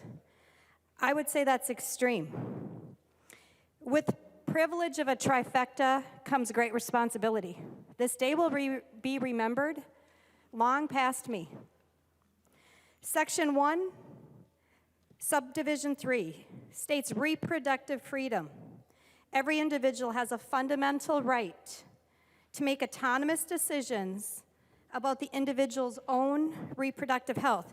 Let me remind everybody that reproductive health includes many things: abstinence, birth control, adoption, and abortion. I am pro-life. I say that understanding the emotions surrounding this topic of abortion. We're talking about abortion under reproductive rights, one piece. For women who become pregnant, there are two medical terms that have unfortunately become very political terms, which I found on the campaign trail frustrated women at every door I knocked. I was asked, can you explain to me why my miscarriage, stillborn, ectopic pregnancy is called a spontaneous abortion? 10% of women have had a miscarriage. That's the ones we know. That's under 20 weeks. Stillborn over 20 weeks happen. Ectopic pregnancies and many other medical complications. Why does my medical chart call it a spontaneous abortion? Then we have the induced abortions, the ones we call some countries call it elective, we call it induced. The ones that we're making that decision. We, as women, have had DNCs, DNEs. They're all under, we have medications that are used, whether we have a spontaneous abortion or a induced abortion. It has confused all of Minnesota to the point where we are not even reasonable at the final time of a trifecta to make a vote for all Minnesotans. It's extremely disappointing to me. Like I said, my constituents who are pro-choice have reached out to me. They've communicated loud and clear. We do not support third-term abortions. They simply wanted Roe versus Wade, and they got something that's far more extreme. Let me remind Minnesotans that we're joining a few countries who allow abortions past viability and all the way to 40 weeks. Who are we joining? North Korea and China. I'm not excited about today. The minority party presented reasonable amendments to allow no third-term abortions, except for the life of a mother, rape, incest. We've heard it all. It was voted at committees I sat on, 100% no. We now have 0 guardrails. Minnesotans are reasonable. I know that in my heart. I'll leave here today knowing I did my best. I would never, nor would any member of this GOP, deny a woman in Minnesota a spontaneous abortion for the life of the mother, miscarriage, stillborn ectopic, and we've even went beyond, saying let's be reasonable. Let's have first, second trimester. And it's a hard no. So induced abortions till 40 weeks is not Minnesota values. And the 2021 report from MDH talks about 18 girls that were 15 years and under had induced abortions. 163 minors, 16 to 17, also had induced abortions. Minors who could be victims of abuse, sex trafficking with no reporting. I don't know who has their voice. I don't care if it's thousands, one is too many. These are young girls. Minnesota's 5th in the country for sex trafficking, and yet we're gonna have girls potentially at risk. I say this to you as a person who had a high-risk pregnancy. I was on bed rest for months. I then, because I had symptoms that looked like Down syndrome, I had excessive amniotic fluid, and I ended up seeing a neonatologist weekly. I was told the eyes were too far apart. The bones don't measure right. We can't see the fingers, and the list went on and on. I was advised to get an amniocentesis, and although I've been a nursing home administrator my whole life, I said no. The baby's gonna be at more risk for me to go into labor, and I would have no chance of saving this baby.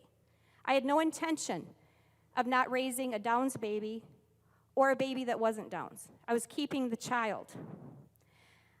I had a genetic counselor come in and speak to me as a pregnant woman. Like I would hope they would speak to all people for 24 hours, have some advisement. To tell me at 30 years old, do I know that if I choose to keep this and I continue and I don't, find out if I have this Downs baby, that, you know what, I might not be married because statistics show my husband might leave me. I might not have the time to spend with my other child because I'm gonna have a different child. I left that room and I just prayed. And I left that room and I knew I was having a baby. I fully expected to have a Down syndrome baby. Guess what? The doctors were wrong. The specialists, they're humans too. They are not always 100% right. I learned that in breast cancer. I had 3 opinions there, all different from doctors. No one more important than the other. I made my decision. I kept this baby. And I can tell you, yes, his bones were big. He follows his Slovenian grandpa. He has very big bones. If you met Bob Zalesnikar, you would know what I'm talking about. I have 2 children that sit at the table. I'm glad that they do. And I hope members review what we're really talking about. I'm a reasonable person. I think Minnesota's reasonable, and we're far beyond it. We cannot join and be proud to join. Not France and some of these countries that have parameters for 12 weeks or up to what we used to have with Roe versus Wade, something that was viability. We're going with North Korea, China. Did you all hear what I said? China and North Korea. I'm not hanging my hat on that. I hope you vote no. The member from Olmsted, Representative Hicks. Thank you, Madam Speaker. I was married for 4 years when I had my first ectopic pregnancy. I grew up in the church. I'm a good Baptist.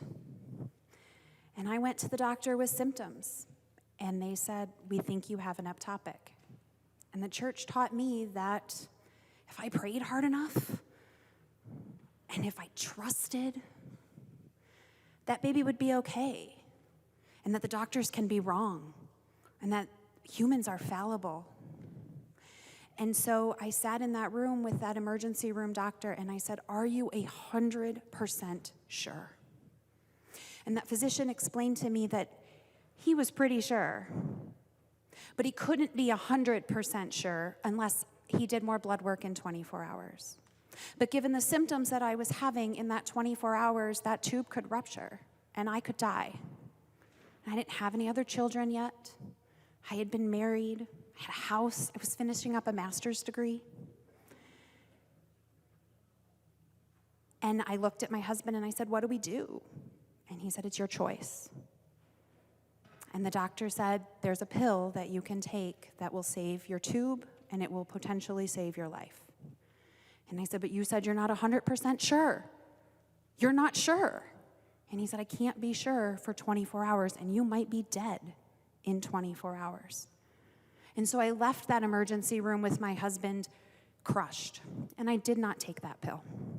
And I went and I talked to people who I trusted, people who I had grown in faith with, people who I believed had my best interests at heart. And they talked to me about how that choice would affect my eternal soul. So I didn't take the pill. And the next morning I went in for the blood work, and the doctor called me just a little bit later and told me that I needed to get to the emergency room right now. And I went, and I don't remember a lot because it ruptured, because I had emergency surgery, because they took my tube, because I was in a room where I was making choices based on other people's definitions, where I didn't feel empowered because of my own choice to trust the physicians that I was with. And I don't think as a politician, it's my job to be in that room ever.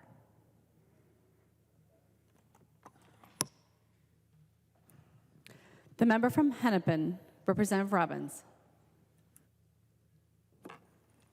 Thank you, Madam Speaker and members. This is a very difficult day for all of us, and I appreciate the discussion we've had. You know, I'm old enough to remember when many friends of mine who are Democrats wanted abortion to be safe, legal, and rare. That was the mantra back in the 80s and 90s. This bill demonstrates that Democrats have moved far beyond that to the extreme abortion policy in Minnesota of abortion on demand, up until the time a baby is born. Of the 193 countries in the world, only 59 allow abortion on demand. And of those 59, only 7 allow abortion after 20 weeks. This is less than what Representative Newt Brindley's amendment would have done, which would have been 26 weeks. So by us allowing abortion on demand up to the point of birth, as has already been said, we join only 7 countries. And we already had a very reasonable amendment that would have allowed abortion even in the 3rd trimester with exceptions for rape, life of the mother, health of the mother, and incest. Members, what we are doing by not taking the Newt Brindley amendment is very extreme, and also can put people at risk. And I'll get to that in a minute. But in addition, I want to point out that in other parts of Minnesota law, if there's an unborn baby killed in utero, it is considered a crime, except in the case of abortion. We saw that recently with the very tragic murder of Kyla O'Neill, who was killed in Lakeville, and her in utero 9-month baby was safely delivered, but sadly, his name was Messiah. He later died. And so now that person who killed her is going to have the 2 murder charges against him. That baby, if could have been saved, he would have had a full life. He was able to be viable. So in other sections of Minnesota law, since the statutes, it says that killing an unborn child at any stage of prenatal development is murder. Could be first, second, or third degree, or manslaughter. It's also a felony to cause the death of an unborn child during the commission of a felony or through the operation of a motor vehicle. So members, we as a state believe that there is value in unborn children in the womb, and we consider it murder in many other sections of statute. But yet today, we are going to the extreme position of saying that abortion is legal in Minnesota up to the point of delivery. I don't think most Minnesotans support that. In my conversations throughout the last many months, that has not been the position of my pro-choice constituents. They still would support legal, rare, and safe, but not this extreme. And that's what I've heard from my constituents. But members, in addition to not supporting the new Brindley amendment, you also voted against a very reasonable amendment from Representative Scott, which would have allowed us to regulate abortion facilities. And we also, as was pointed out, regulate nail salons, regulate many other places where people deal with things that affect our bodies and our health. And I just want to say that this really was an important safeguard that would have helped protect women. And I'm very disappointed that that did not pass. And let me just give you a few statistics. In 2021, there were 10,136 abortions in Minnesota. In that same year, there were 118 situations reported with intraoperative complications that included cervical laceration, requiring sutures or repair, heavy bleeding or hemorrhaging, and other complications. In addition, there were post-op complications, 87 of those that included cervical lacerations requiring suture or repair, heavy bleeding and hemorrhaging, infection, failure to terminate the pregnancy so the pregnancy continued to be viable, incomplete termination of the pregnancy where retained products of conception required re-evacuation. Members, you rejected an amendment that would have required regulation on abortion facilities. These are very serious complications, and without regulating abortion facilities or requiring that late-term abortions be provided for in a hospital facility, you are putting women at risk. So members, I'm so sad about this. I'm very sad that Minnesota is joining the most extreme countries in the nation in allowing birth up to the point of delivery when we had opportunities to do it differently that were rejected. Members, I'm at a loss, but I hope people will have a change of heart and vote this down. Thank you. The member from Candy Ojai, Representative Baker. Thank you, members.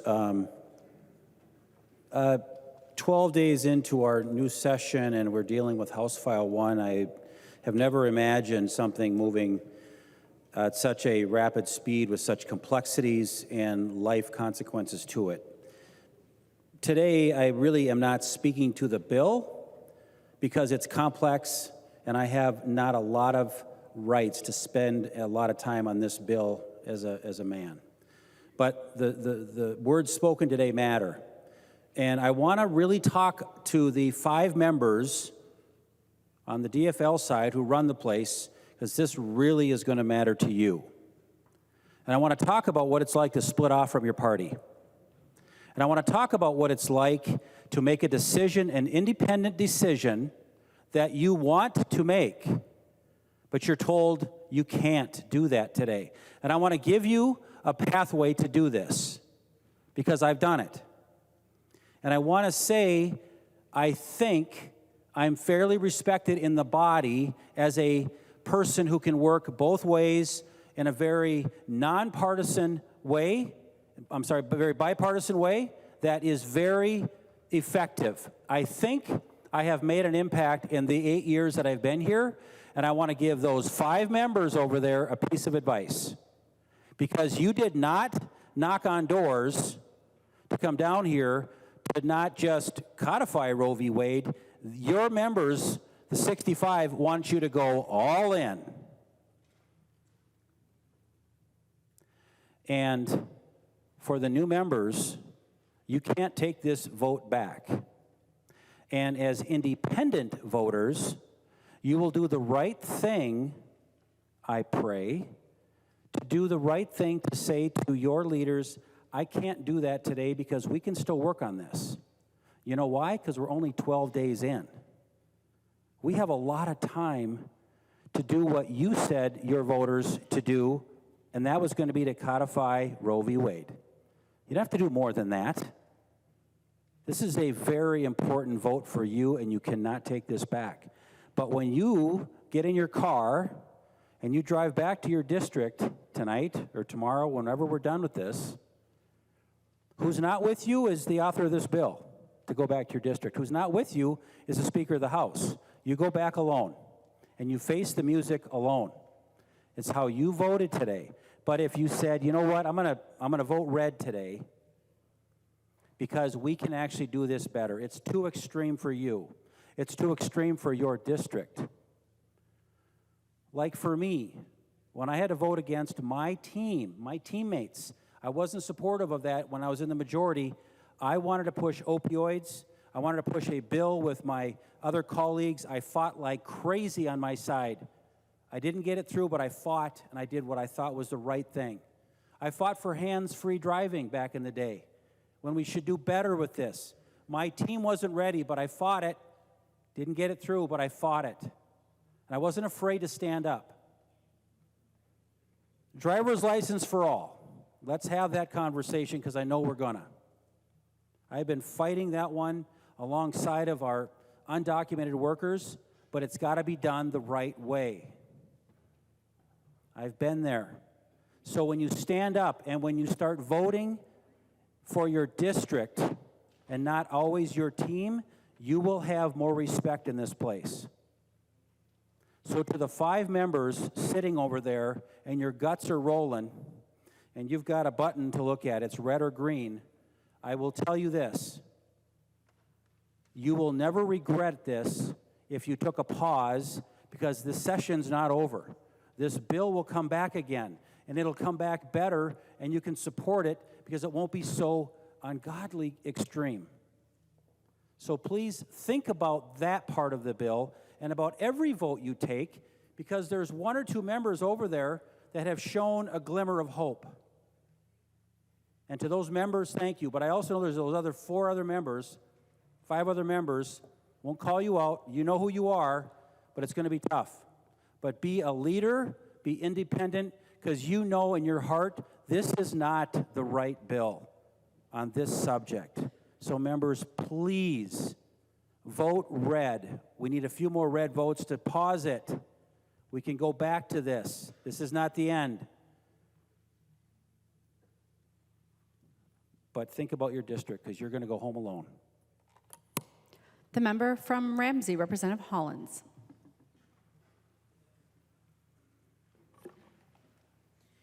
Thank you, Madam Speaker. I wasn't planning on speaking today. I actually wrote this as an op-ed, but I decided that it made more sense to do here. I hope that my colleagues across the aisle can understand and respect how much courage it takes to stand up here and talk about this really difficult issue, and that you can still see me as a human being. We've heard a lot tonight that mischaracterizes women and birthing people, and I think it's important for us to recognize that we're all just human beings and we're all doing the best we can. I've never known how to talk about my abortion. Maybe because it was unremarkable in almost every way. My birth control failed, and I found out that I was pregnant just a few weeks later. I talked about it with my partner, and I decided I wasn't ready to have a baby. So I went to a clinic, was provided medication, and had a very heavy period in the privacy and security of my own home. It wasn't an easy decision for me to make, but it was my decision, it was my body, and it was my future. Still, I wasn't raped. It wasn't a miscarriage gone wrong, and my life was never in danger. But what justifies a good reason to have an abortion? I've never known how to talk about my abortion because the world we live in makes us decide which stories are more valid than others. We are so inundated with the most heartbreaking and horrific stories that we often forget about the routine, necessary healthcare procedures that are performed every single day. Almost 1 in 3 women of childbearing age has had or will have an abortion. And that means statistically, you know and love someone who has terminated a pregnancy. That also means that many of the abortions that are performed in Minnesota are routine, minimally invasive healthcare procedures. Despite the large body of work that shows that a person's freedom to control their own body is fundamental to their success and happiness, individuals who seek abortion are subjected to demonization and shamed into hiding their stories. Undergoing any form of medical procedure can be intimidating and scary. And the last thing society should be doing is perpetuating a shaming culture by discrediting women based on their association with abortion. Abortion-related stigma is not extensively researched yet, but one meta-study shows that the majority of studies that show that women who have had abortions experience fear of social judgment, self-judgment, and the need for secrecy, and that secrecy is associated with increased psychological distress and social isolation. For many years, my partner was the only person who knew about my abortion. I hid my experience from the world, and I was scared of being judged, worried that my circumstances weren't extreme enough to justify my abortion, and most of all, afraid that I would be alone in my experience. 2 years ago, my mother revealed to me that she had also had an abortion. She found out that she was pregnant again just months after having me, and she wasn't ready for another baby. As she hesitantly told her story for the first time in 37 years, I realized that we are all trapped in a prison of our own design. We've allowed stigma and control to isolate us. We all feel alone even when we're together. And worst of all, this stigma keeps us from being there for our loved ones who are going through the exact same journey. So I've decided that the silence stops with me. I'm taking a stand to end the generational trauma and oppression associated with my bodily autonomy. I refuse to keep my abortion a secret for 30+ years. My daughter deserves to know that I will be there for her if she needs to make the same difficult decision in her future. All of our children and loved ones deserve the right to make their own decisions on their reproductive health care needs. Our kids should have the same rights that their grandparents did when Roe v. Wade was passed on January 22nd, 1973. We cannot go backwards in history. My abortion is worth talking about, and so is my mother's. It doesn't matter the nature or reason a person seeks to terminate a pregnancy. What does matter is that a person has autonomy over their body and has equitable access to safe termination procedures. The passage of this bill and the resounding support of Minnesotans in favor of this legislation is another important step in destigmatizing abortion. In Minnesota, we must establish that maternity is not a destiny, it's a choice. Our children and all generations going forward need to know that the decision of how and when to have a baby is one that is precious, fundamental, and uniquely their own. I wouldn't be here today speaking if my 9-year-old daughter hadn't told me that she was proud of me and of the work we're doing today, and hadn't encouraged me to do this. Thank you. The member from Stearns, the member from Wright, Representative O'Neill. Thank you, Madam Speaker and members. And before I move on with my comments, I wanted to just say something to Representative Hollins. I don't see you any different. And I don't think anybody here sees you any different. Because I, for one, have a huge heart of compassion. And I think anyone that's worked with me knows that. What I care about are people, this institution. I will defend anybody at any time. I don't see you any different. I appreciate the fact that you shared your story. And I wasn't going to say this, but today is actually an anniversary for me.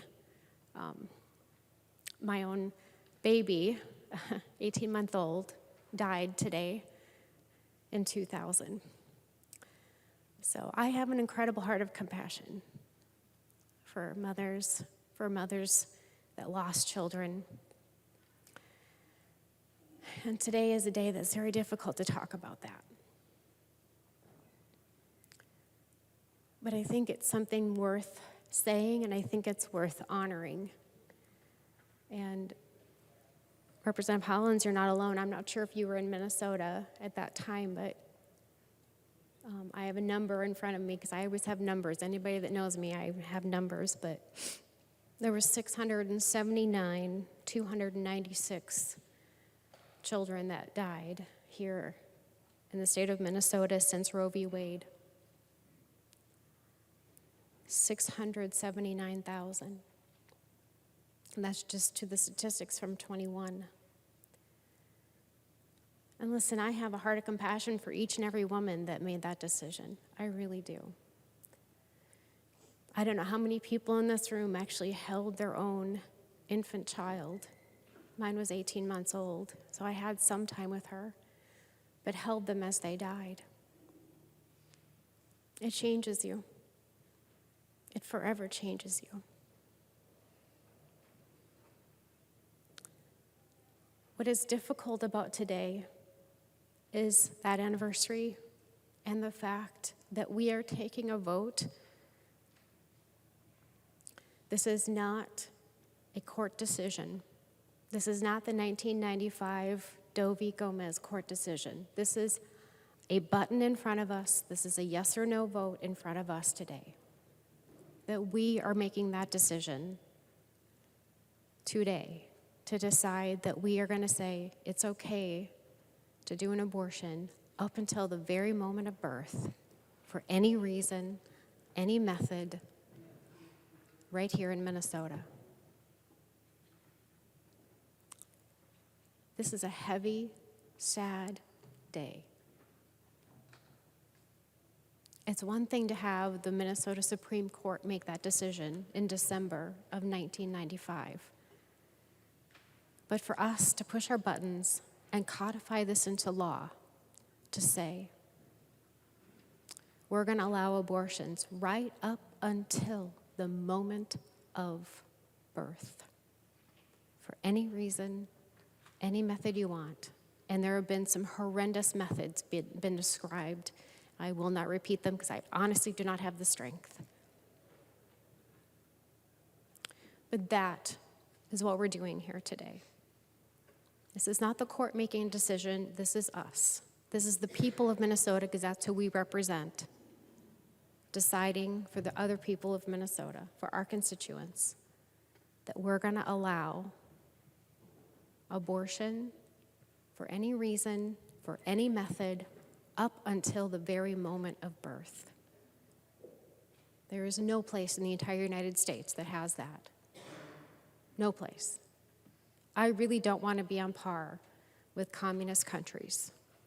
They take it a step further and they force abortions on women, which of course nobody in this room would possibly agree with. That's horrendous and horrific.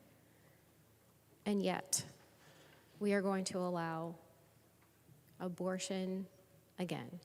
Any reason, any method, up until the moment of birth. So please think about that as you have the power to say yes or to say no. This is not a court decision. This is our decision. And we represent the state and the people of Minnesota. The member from Ramsey, Representative Pinto. Thank you, Madam Speaker. I'm pretty hesitant to rise, as you can imagine, being somebody who cannot become pregnant. But I was encouraged to speak based on my background, in particular as a prosecutor of gender violence.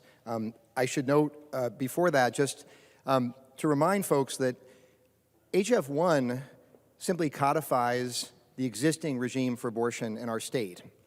It does not change the law, except that it is a statement by us that issues of reproductive health care are not our business. It puts us in the same position as the Supreme Court case and makes sure that there is statutory protection in the same way. It does not make any changes.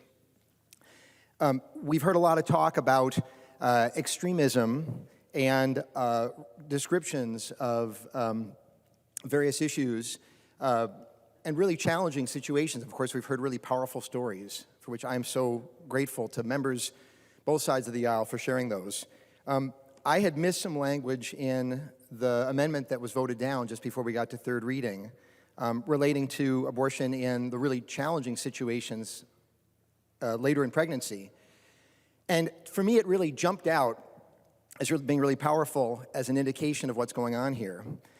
It points out that under that amendment, there would have been an exception, would have not been a restriction on abortion, if documentation was presented to the attending healthcare provider that the conduct was reported to law enforcement within the first 15 weeks of pregnancy when there is a sexual assault or rape. It's pretty easy to talk about, there's an exception for rape, exception for sexual assault. Think about that situation. You're going to walk up to your healthcare provider and you're going to say, oh, here's my police report. Oh, wait, we need to date that police report.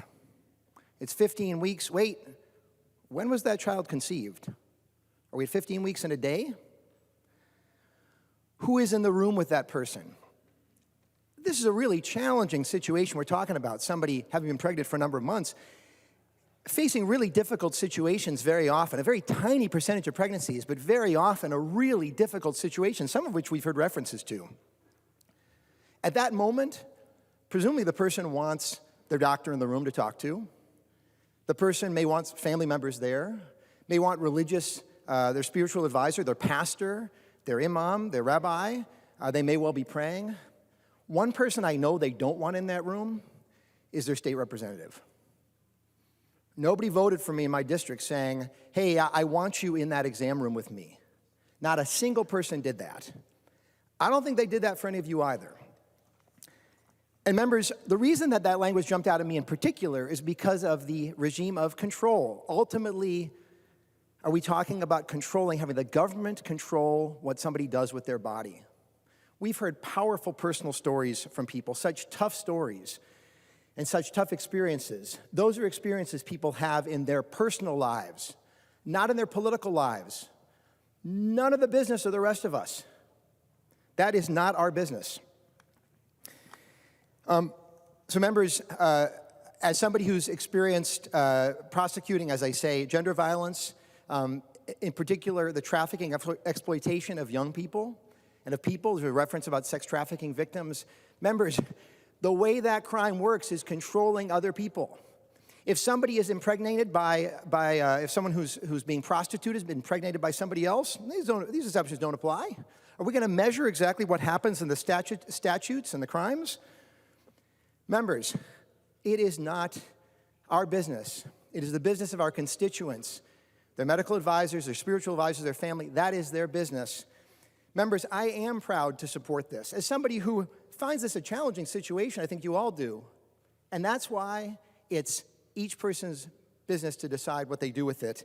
And the HF1 simply codifies that. Members, I urge you to vote green. Thank you, Madam Speaker.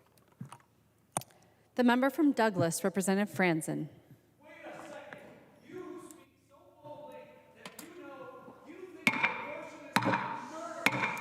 Members of the gallery may not disrupt the proceedings of the House of Representatives.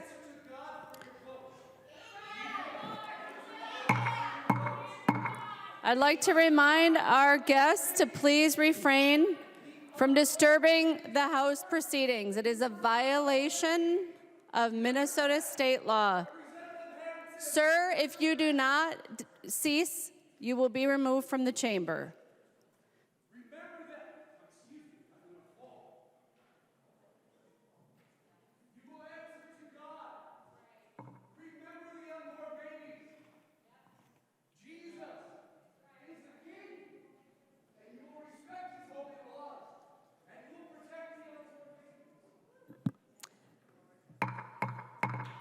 Members, you will be removed. Members of the audience, you will be removed if you disrupt the proceedings of the Minnesota House of Representatives. The member from Douglas, Representative Franson. Thank you, Madam Speaker. Members, February 13th, 2020, the article from the Minnesota House of Representatives website for news. Minnesota House DFL unveils the Great Start for All Minnesotans Act. In it, there's a quote: "If we are serious about closing our state's achievement gap, we must start by passing legislation that invests in our youngest Minnesotans long before they set foot in a kindergarten classroom," said Representative Kotyza-Witthuhn. Now she's done the complete 180 with House File 1. House File 1, the most extreme abortion bill in the state of Representative Minnesota. Agbaje, for what purpose do you rise? I rise to a point of order, Madam Speaker. State your point of order. Point of order, Mason's Section 124, personalities not permitted in debate.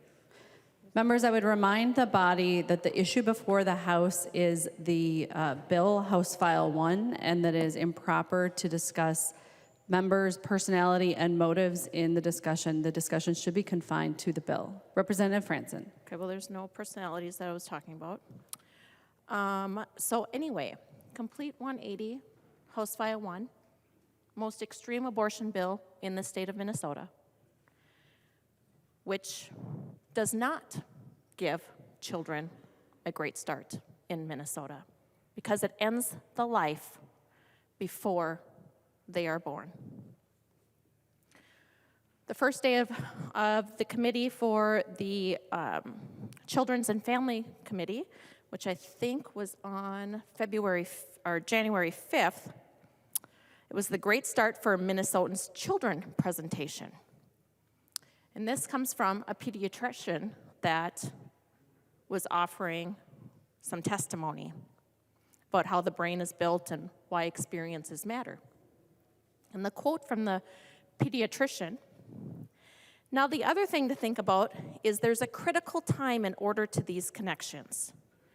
In utero, lots is happening." He's speaking in utero, in the womb. Lots is happening with that unborn baby. Developmentally, the brain is developing, and my NICU colleagues will talk very, very much about the importance of the in utero environment. You need to support mothers, you need to support babies, and so it begins there.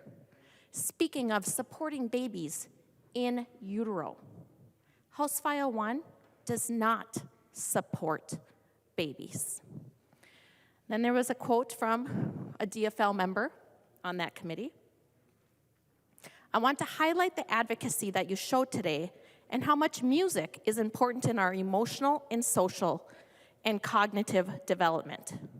I got really engaged into learning more about the frequency of the brain for early childhood development back in 2012 when the BCI, which is the Brain and Creativity Institute out of the USC, did a study where they showcased the frequency of brain waves from the child who was listening to music while they were inside their mother's womb." Talking about brain waves. This is a human being in the womb of that woman. And I practiced this when I was in a high-risk pregnancy. Thankfully, to have my daughter with no complications at birth. And neither I, and also recognizing that growth, that with my daughter's involvement in youth, that I work as a musician to feel that eliminating programs with arts and music is like robbing a child's development. So this individual, this DFL member, would have her unborn baby listen to music in the womb, something that many pregnant women do. I did that with my own children. And then when my children were born, they listened to the little baby Einstein CDs with the classical music. This is really just a very tough day. This bill is just horrendous. The representative that was before me, Representative Mary Eleanor Tremba, so pro-life. In fact, when I was thinking of running for office, I had a conversation with her in the retiring room because we knew it was time for Representative Mary Eleanor Tremba to retire. And her most important request was that no matter who replaced her, she wanted them to be pro-life. That was her most important request. That was back in 2010, in that retiring room right there. And I told her, if you retire and I run, I promise that I will carry your legacy of being pro-life for Todd and Douglas County.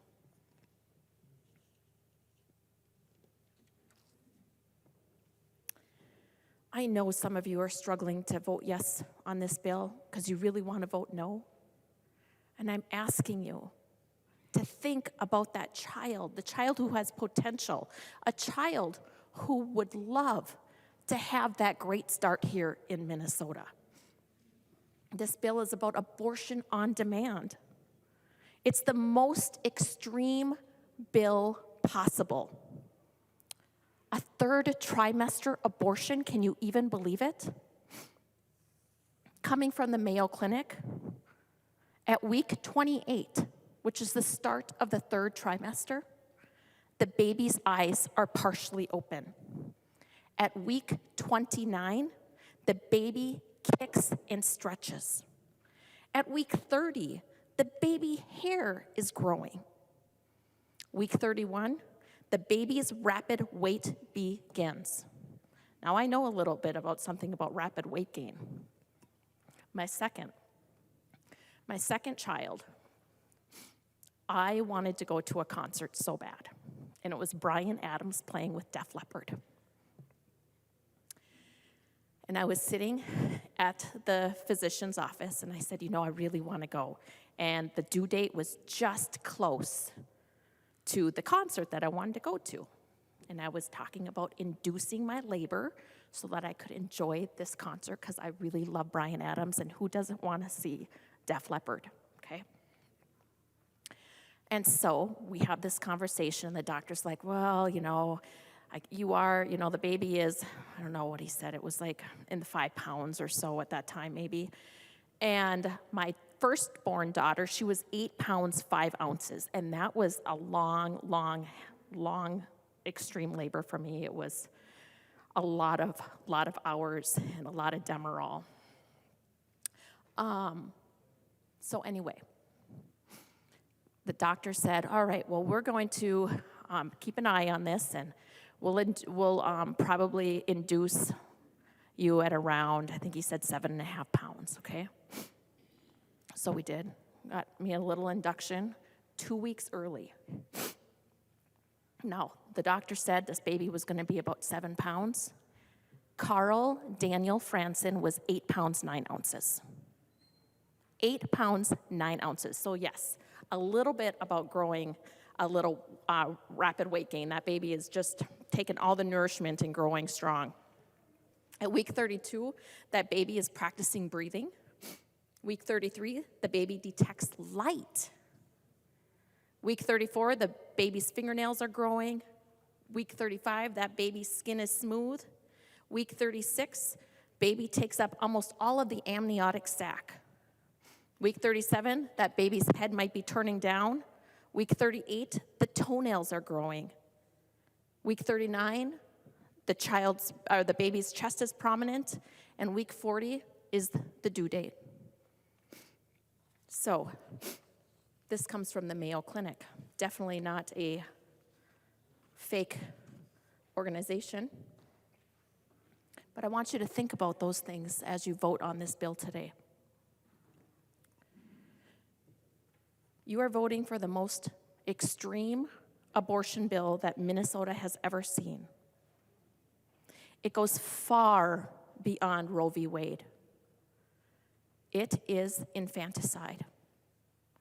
And I ask you to allow those babies to have a great start in Minnesota. And that great start starts in the womb. Thank you. The member from Olmsted, Representative Quam. Thank you, Speaker.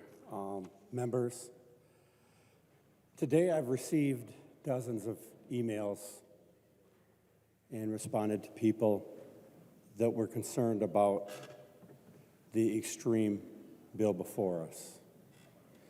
And, frankly, I want you to understand why some of us see that way. We are formed by the experiences and events and activities in our lives. And these people, they're wondering why, you had the opportunity to use language from Roe and put it in statute, but you didn't. You had the opportunity to ensure that we weren't more extreme than almost every nation in the world, but you didn't. And so they see the bill before us and wonder why. Personally, my youngest child had two friends. They were twins. They were born extremely premature. If they'd been born 5 years earlier, they would not have survived. But I got to watch those two children grow up, and they're adults now. And so I developed appreciation for the stage at which the unborn are viable. But what really sunk home was my daughter-in-law, more than 2 months before her due date, was hospitalized. And shortly after, my youngest grandson was born. We weren't able to go in and see him for a while, but we got a picture of my son with my grandson. His little fingers were wrapped around my son's little finger. And then we got to see him, and he was bigger, but he could fit in the palm of my hand. And every time I hear the discussion of late term or some of the abortion things that go on, that's what comes to my mind. So that's how you can understand where I come from. And every one of the amendments would include health of the mother, rape, incest, but they wanted to try and be more normal. Even with the amendments, we would still be more extreme than most of the European countries, most of the nations of the world. But we just, from our life experience, it hurts us to think about a viable human being that is aborted. And that's where we're coming from. And I listen to your stories and your experiences, and I understand the desire for access. But without health and safety guidelines, I think we're coming up short. So I know we're not going to all agree, but I just wanted you to know why I feel the way I do. Thank you. The member from Hennepin, Representative Jordan. Thank you, Madam Speaker.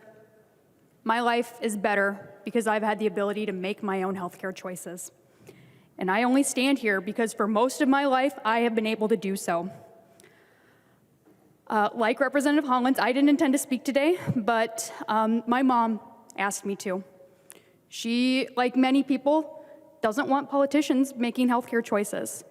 And she also, for most of her life, has had the ability to make those healthcare choices herself.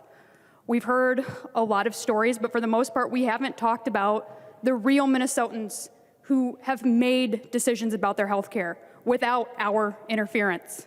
And so I want to make sure that we do hear those stories today. So I'm going to share a few stories from Minnesotans across the state. Like Megan. She said, in 2018, I needed an abortion to save my life. I had an ectopic pregnancy, which are non-viable and life-threatening for the mother. In the time between diagnosis and surgery, I was instructed not to be alone in case my fallopian tube ruptured and I began to bleed out. Abortion access is so important because in that short time, I do not need to make a plea to the state or the courts or anyone in this room in order to get permission for this health care.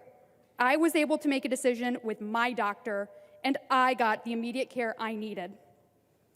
Here's one from Susan. She says that she is nearly 80 years young. Her high school classmate died from an abortion before they were legal in 1962. We were in Girl Scouts together. In my life, I suffered a full-term stillbirth of a daughter in 1965. Another classmate required a medical abortion to save her own life. We cannot go back to sacrificing these lives. Never go back. Here's another abortion story from Paula, who's a physician. I have assisted about 100 women through pregnancy and delivery and navigated the complex risks of pregnancy and the consideration of abortion with my parents. I've held the hand of someone going through an abortion and mourned with women who had spontaneous abortions. I have a disorder myself that would have made future pregnancies in life-threatening. Abortion is difficult on many levels, and it is always a complex decision that a woman needs to make for herself and her family, hopefully with the support of loved ones and educated caregivers. It should never be a decision made by a politician. Physicians should never feel they have to break the law to do what is right for the health of a patient. And Paul is not the only doctor or physician that has weighed in on this. You have a letter here from the Minnesota Medical Association. On behalf of the more than 10,000 physicians in training, the members of the Minnesota Medical Association, I am writing strongly to support House File 1, the Protect Reproductive Options Act. Healthcare decisions are deeply personal and must be made by the patient based on what is best for that patient with the input and advice of their healthcare professional. This is especially true for reproductive health.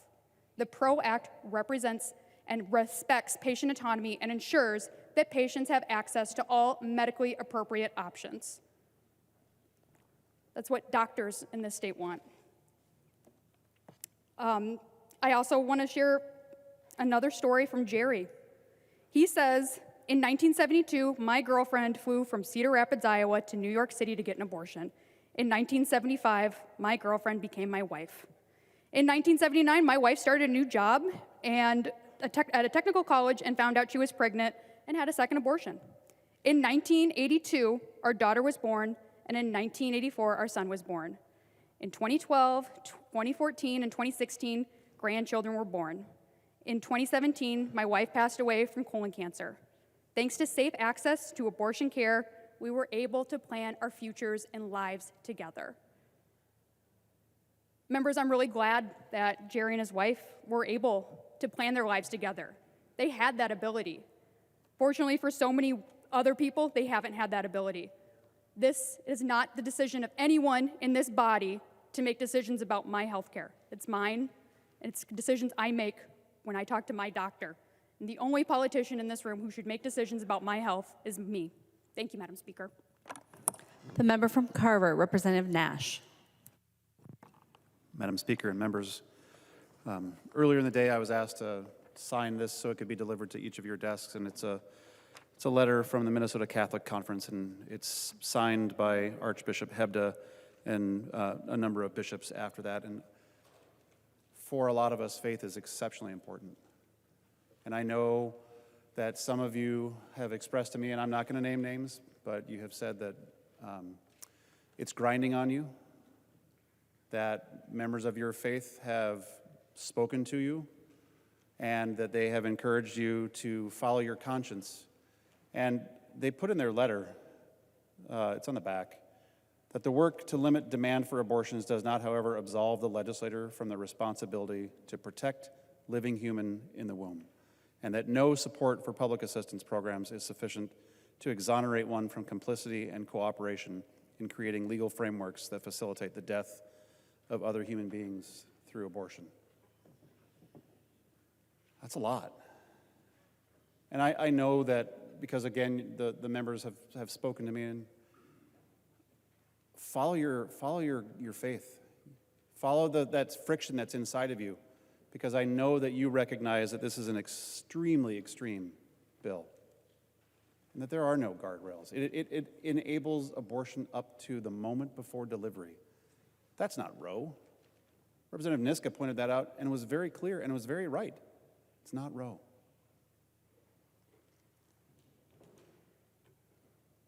I'll share a story with you that I talked to a family member of mine. This family member is a Democrat. This family member was 44 years in the healthcare industry. And I described what happens in this bill. And this family member is pro-choice. But when I described what all it does, and this family member calls me Jimmy, and you may not, but said, Jimmy, anything past the first trimester is murder. Their words, not mine.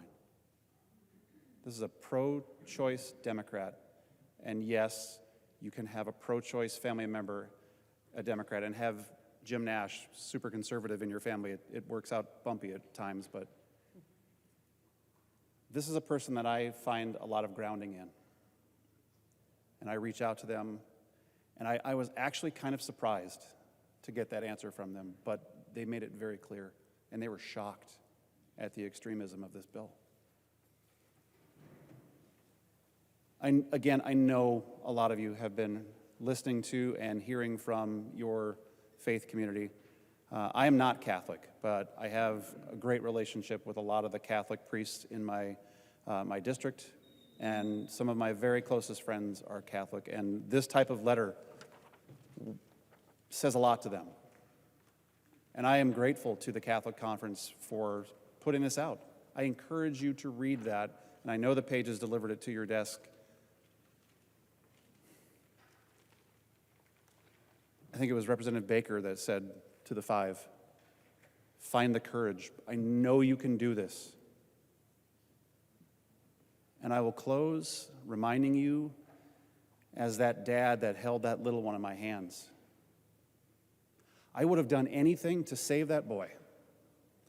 And that was at a very early stage of pregnancy. I cannot imagine pushing the button green today that would enable that life to be snuffed out minutes before delivery. That is extreme.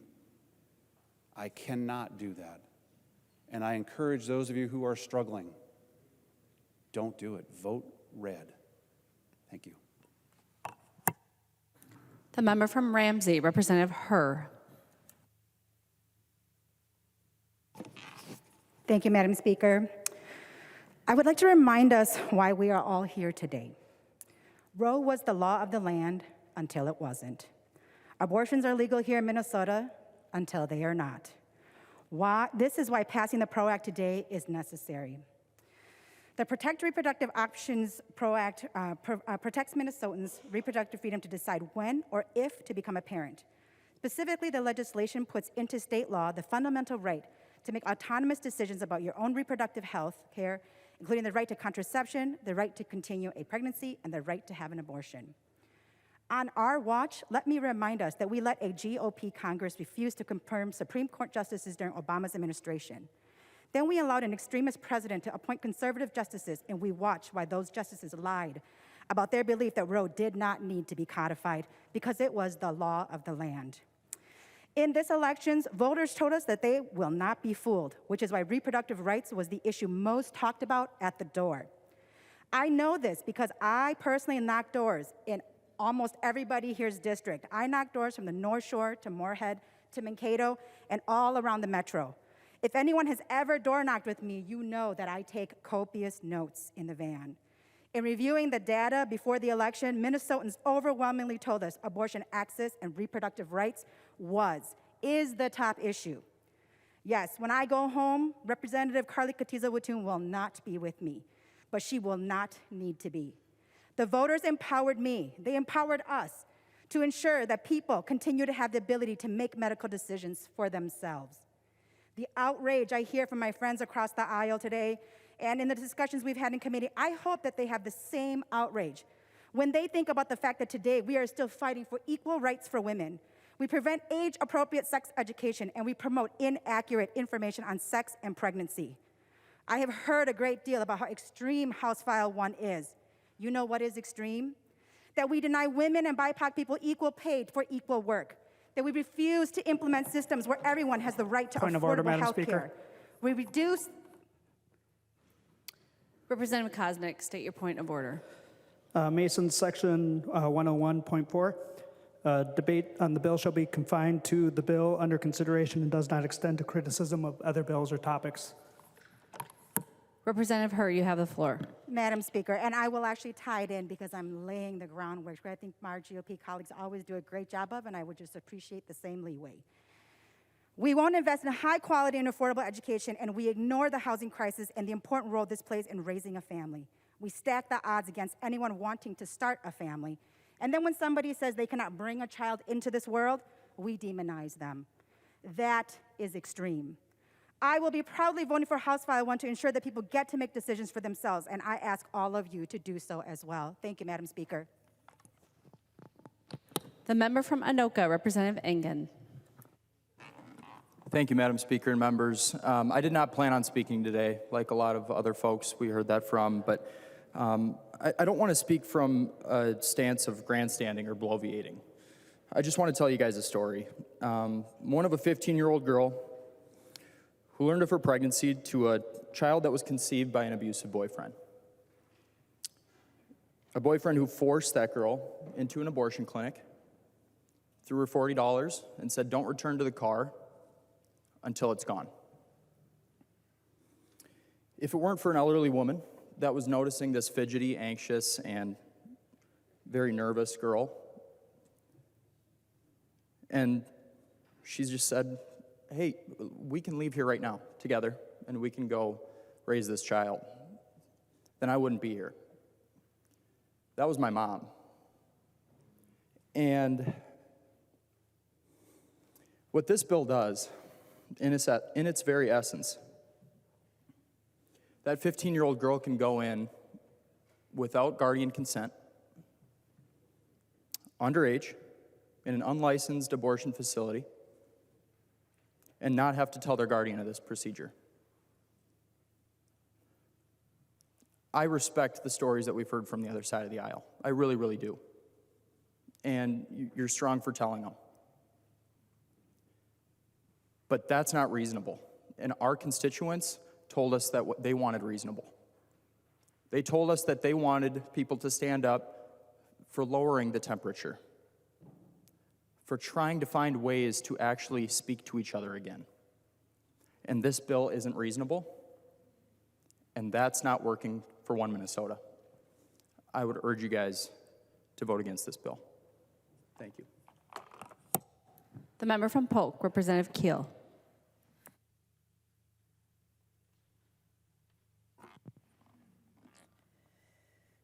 Thank you, members. This has been a long evening and challenging for one of our first debates on the floor. These are typically later in the session when we've had a little experience. And this is a heavy subject, no matter how you slice it. I was thinking about abortion and listening to everybody talk, I'm old. I was a teenager when abortion was allowed. I was in high school when 73 happened. So long before that, there were abortions, there were ectopic pregnancies. I actually have a great aunt they found dead at the mailbox because they didn't know this, but she had an ectopic pregnancy. They didn't do that then. It was in the early 30s. And she died because she bled to death while her 2-year-old was with her, and her husband found her later. And it was very tragic. That young lady grew up without a mom, and she just passed away, had Alzheimer's. But those tragedies happen. And I'm not saying that we shouldn't deal with ectopic pregnancies or that they've never been taken care of. I have friends who have had those done even after. Doctors have always been able to take care of those. The advice that someone had mentioned was wrong. You cannot have an ectopic pregnancy and survive. It is just a fact of life. It isn't possible to move a embedded baby in your fallopian tube. But long ago, there were a lot of things that we did that we didn't know about. I happened to be one of those children who came along at the wrong planned time for my parents. My very beloved grandmother, I found out just recently, suggested to my mother that she go have an abortion because, and not safe, it would not have been safe. But I wasn't coming at the right time of life. It wasn't planned right. Planned. We have taught our children that babies are planned. We plan our family. We can decide when they come and how they come. Well, I got news for you. I got 4 kids, 5 pregnancies. Not many of them were planned. I'm not going to go into the discussion of it, but the point is, children don't necessarily come when I say, oh, I decided we're going to have a baby in December, and so I'll get pregnant 9 months earlier, 10 months actually. That's not how most people work. We have a lot of families. I have a nephew right now really struggling because they would like to have children and they're having trouble. It doesn't always show up that way. I believe Representative, because Witthuhn, I have a hard time with the other one. You didn't expect to have children, so you adopted some children, 3 of them, 3 wonderful children, and then God said, guess what? We're going to let you have another one. I believe, you may not, I believe that every child is a gift from God, a creation, whether they are complete or they come with troubles, some health thing. Many of us get sick at an older age and realize, oh, we were born with something. We had no idea. But it really bothers me that we are teaching our children that we can just plan. We can decide when to have a baby. We can get rid of a baby that's inconvenient. We can get rid of a boy that we wanted a girl. We can get rid of a girl because we wanted a boy. We didn't want to have a baby on that month, so we'll have an abortion. And those things are happening. Now, when someone is raped, there is other problems. Certainly, our medical profession has a right to help that girl, that woman, in the privacy of the office. Certainly, we want to take care of everyone. We all want that. We want people to be successful. We want them to be healthy. We want them to have happy lives, fulfilled lives. But we're not doing that by taking a life away to adjust things as how it would work. I just fear for my grandchildren that they think that life can be so planned. There are many things that happen. that we didn't plan to have or do. I wasn't planning on being here, ever. I had other plans in my life, but here I am. And we adapt. And that's what happens when we have children. We adapt. And I can tell you many times that a child that wasn't being expected was such a super blessing. We don't want to be getting rid of children. We don't know when the next president is going to be born or what happens. If we go back into history, we're going to find all kinds of people that didn't come when they were supposed to, or it didn't go the way they were, or they weren't perfect in our human eyes. They were in God's eyes. He formed them the intent that He wanted. And I want you to think about that. Abortion is still going to be legal in Minnesota. You're just adding to it. And then, of course, allowing abortions to go all the way to birth. Are you serious? Many of those children can live, and another family would be just die to have a child, to have a baby to hold, to care for, raise, and blossom as an adult. It is really important that we think about what we are doing here. We are not getting rid of abortion. We are not removing a lot of opportunity. You can have an abortion if you have problems. You've always been able to have an abortion when you have, an ectopic pregnancy. I hear that comment made when there's the life of the mother, there's a problem, the baby is not viable. Certainly, those things are taken care of. They have always been there. Yeah, we can find people that something happened. But many, many times, the doctor takes care of the mother, and the doctor decide, along with often their spouses, about what needs to happen. And that's what's so important. But I will tell you, members are talking about the election, and we referred to that. But I will tell you, as much as it was not the forethought of my constituents when I was elected to this seat again, I was elected because I'm pro-life. My district is heavily pro-life. Many would like to see us still allow abortion in the first trimester, and I understand that. But many wanted none of this. And I think you are going to regret the conversation when people understand what it is we're really doing here. And what I'm terribly fearful of is this is just the beginning. We are just going to keep talking about how to control life, whether it's at the beginning of life or the end of life. There is value in everyone that is put on this earth. There is importance in everyone.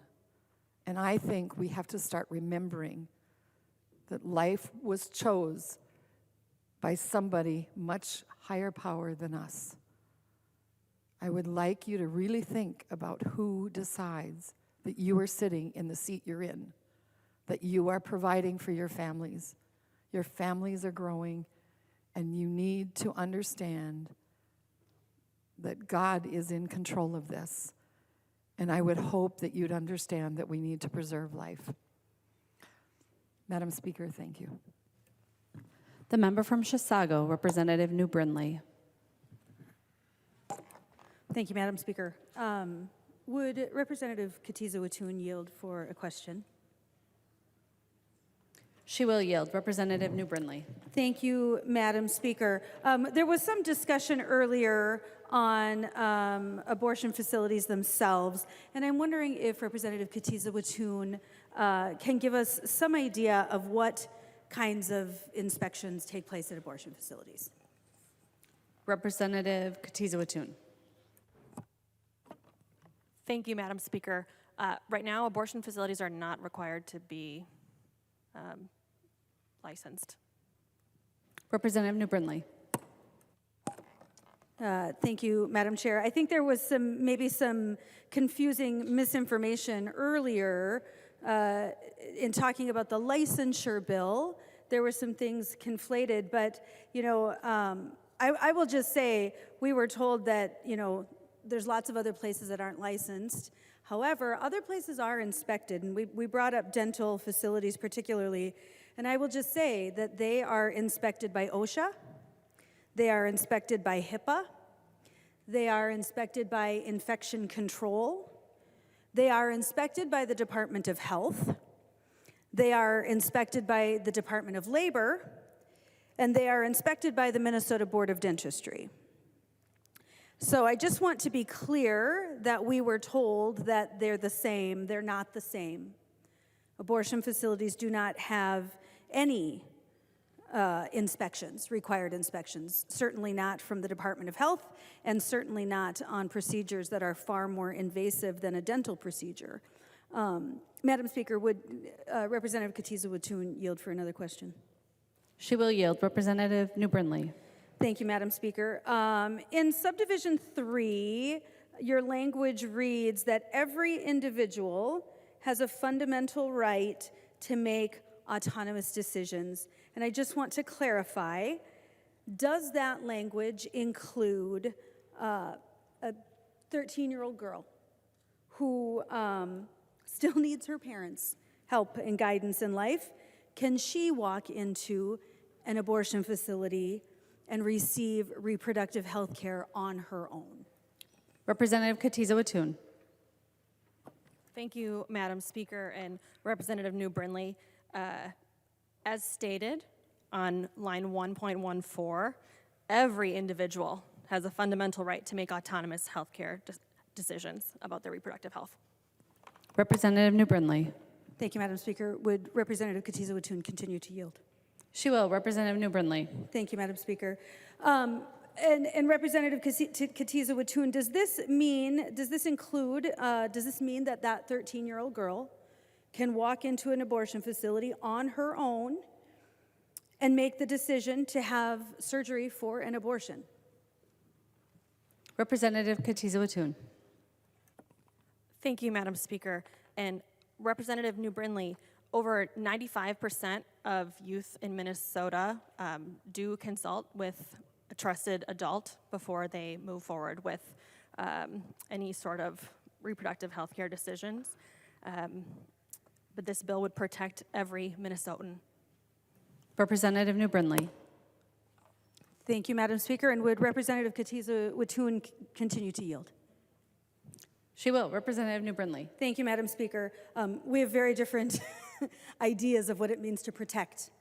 But that 13-year-old girl, according to the languages in this bill, does that also mean that that 13-year-old girl can walk in to a facility to seek reproductive health and at 13 years old choose to be sterilized for life?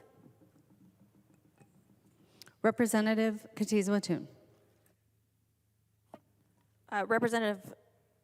Madam Speaker and Representative New Brindley, I think that's an excellent question. I don't know that any 13-year-old would necessarily make that decision.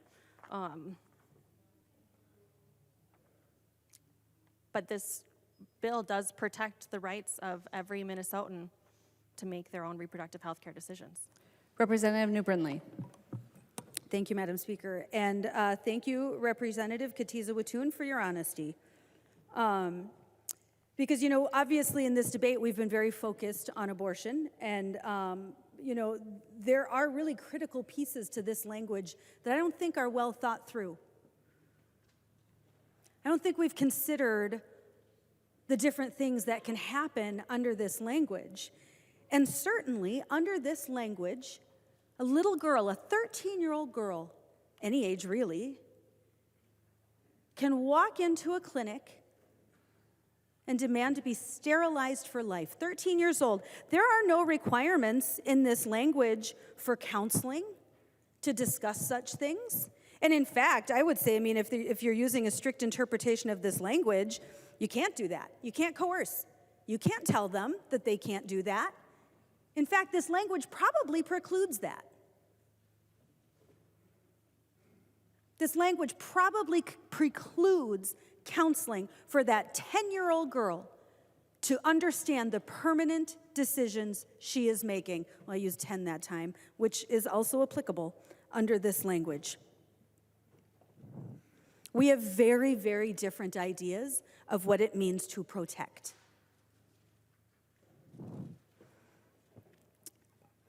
This bill is, I know you don't want to hear it, it is the most extreme abortion language in the country, certainly, up there with California, which actually gives you a little time after the birth of a baby. But in the world, 7 countries, that's it. And we had an opportunity to hear tonight just to put some incredibly reasonable guardrails around that. Licensing clinics, making sure that we are at least licensing, inspecting these facilities so we know what's going on. We can ensure, just like a dental office, that infection control protocols are being monitored, that the space is clean and safe for women receiving these procedures. To put guardrails and just say, you know, the feds got it right on this one. Partial birth abortion is both horrific and unnecessary. We don't need it. We don't need it.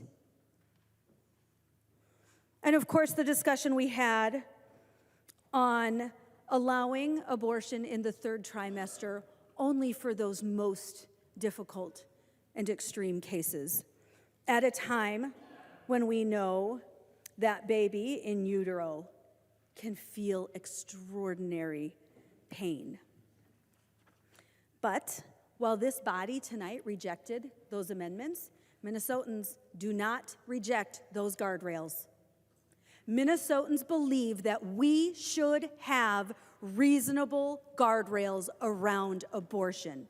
70% of Minnesotans believe that we need guardrails around abortion. In fact, 50% of Democrats think that we should have guardrails around abortion. 50% of your own party. And here you are voting for the most extreme language in the entire country. Not only are we giving 0 protections for the unborn, 0, but we're not even affording protections for the women having these abortions. I cannot imagine more extreme policy than, well, I can imagine it because you've proposed that too. But what we are voting on tonight is outrageous. It's outrageous. But let's go back for a minute to these minors, children, young girls.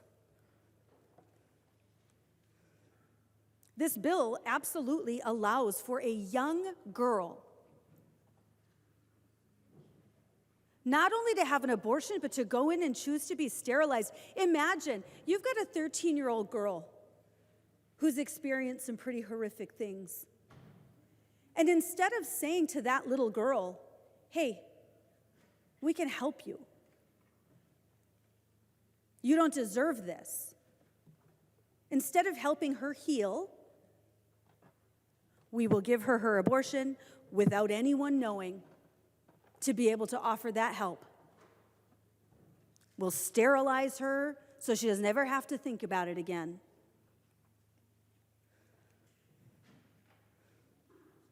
But this bill really, you know, we use the word protect the rights. But this bill doesn't address the safety of those little girls. This bill does not protect those little girls. Do you know that the average age for a young girl to be sex trafficked in this country is 14 years old? That is the average age of a young girl to be sex trafficked. 14 years old. You want to talk about autonomy? You want to talk about these 14-year-old girls, these young girls not having autonomy? Under the language of this bill, you better believe, and in fact, it's happening now, and if you don't think it's happening now, you are delusional. right now. And this bill only strengthens their ability to do it. We have sex traffickers, we have pimps taking those young girls to receive their abortions and cover up their own crimes.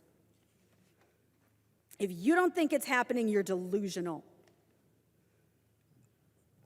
This bill is extreme. This is out of touch.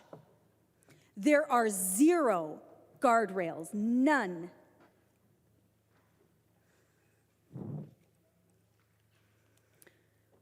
We've heard a lot of stories tonight, a lot of difficult stories on both sides. But when you vote on this language, you're not voting on circumstances that would have affected a single one of those stories. Not a single one of those experiences would have been affected by the amendments we offered tonight. Not one.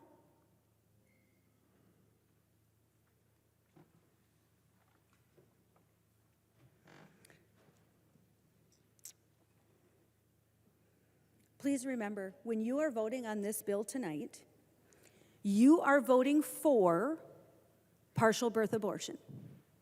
You are voting for a baby to be partially delivered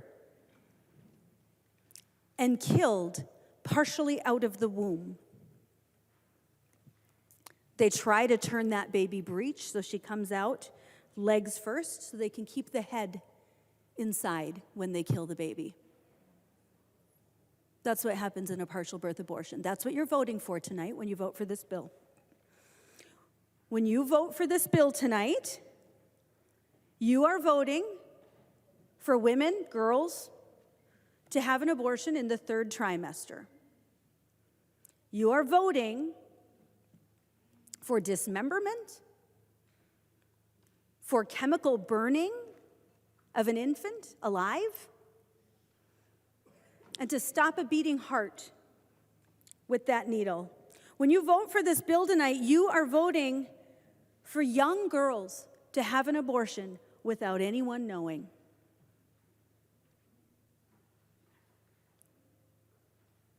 Without anyone knowing.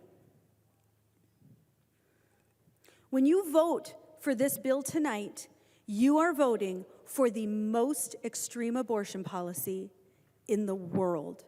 And I hope you take that vote seriously. The member from Olmsted, Representative Liebling.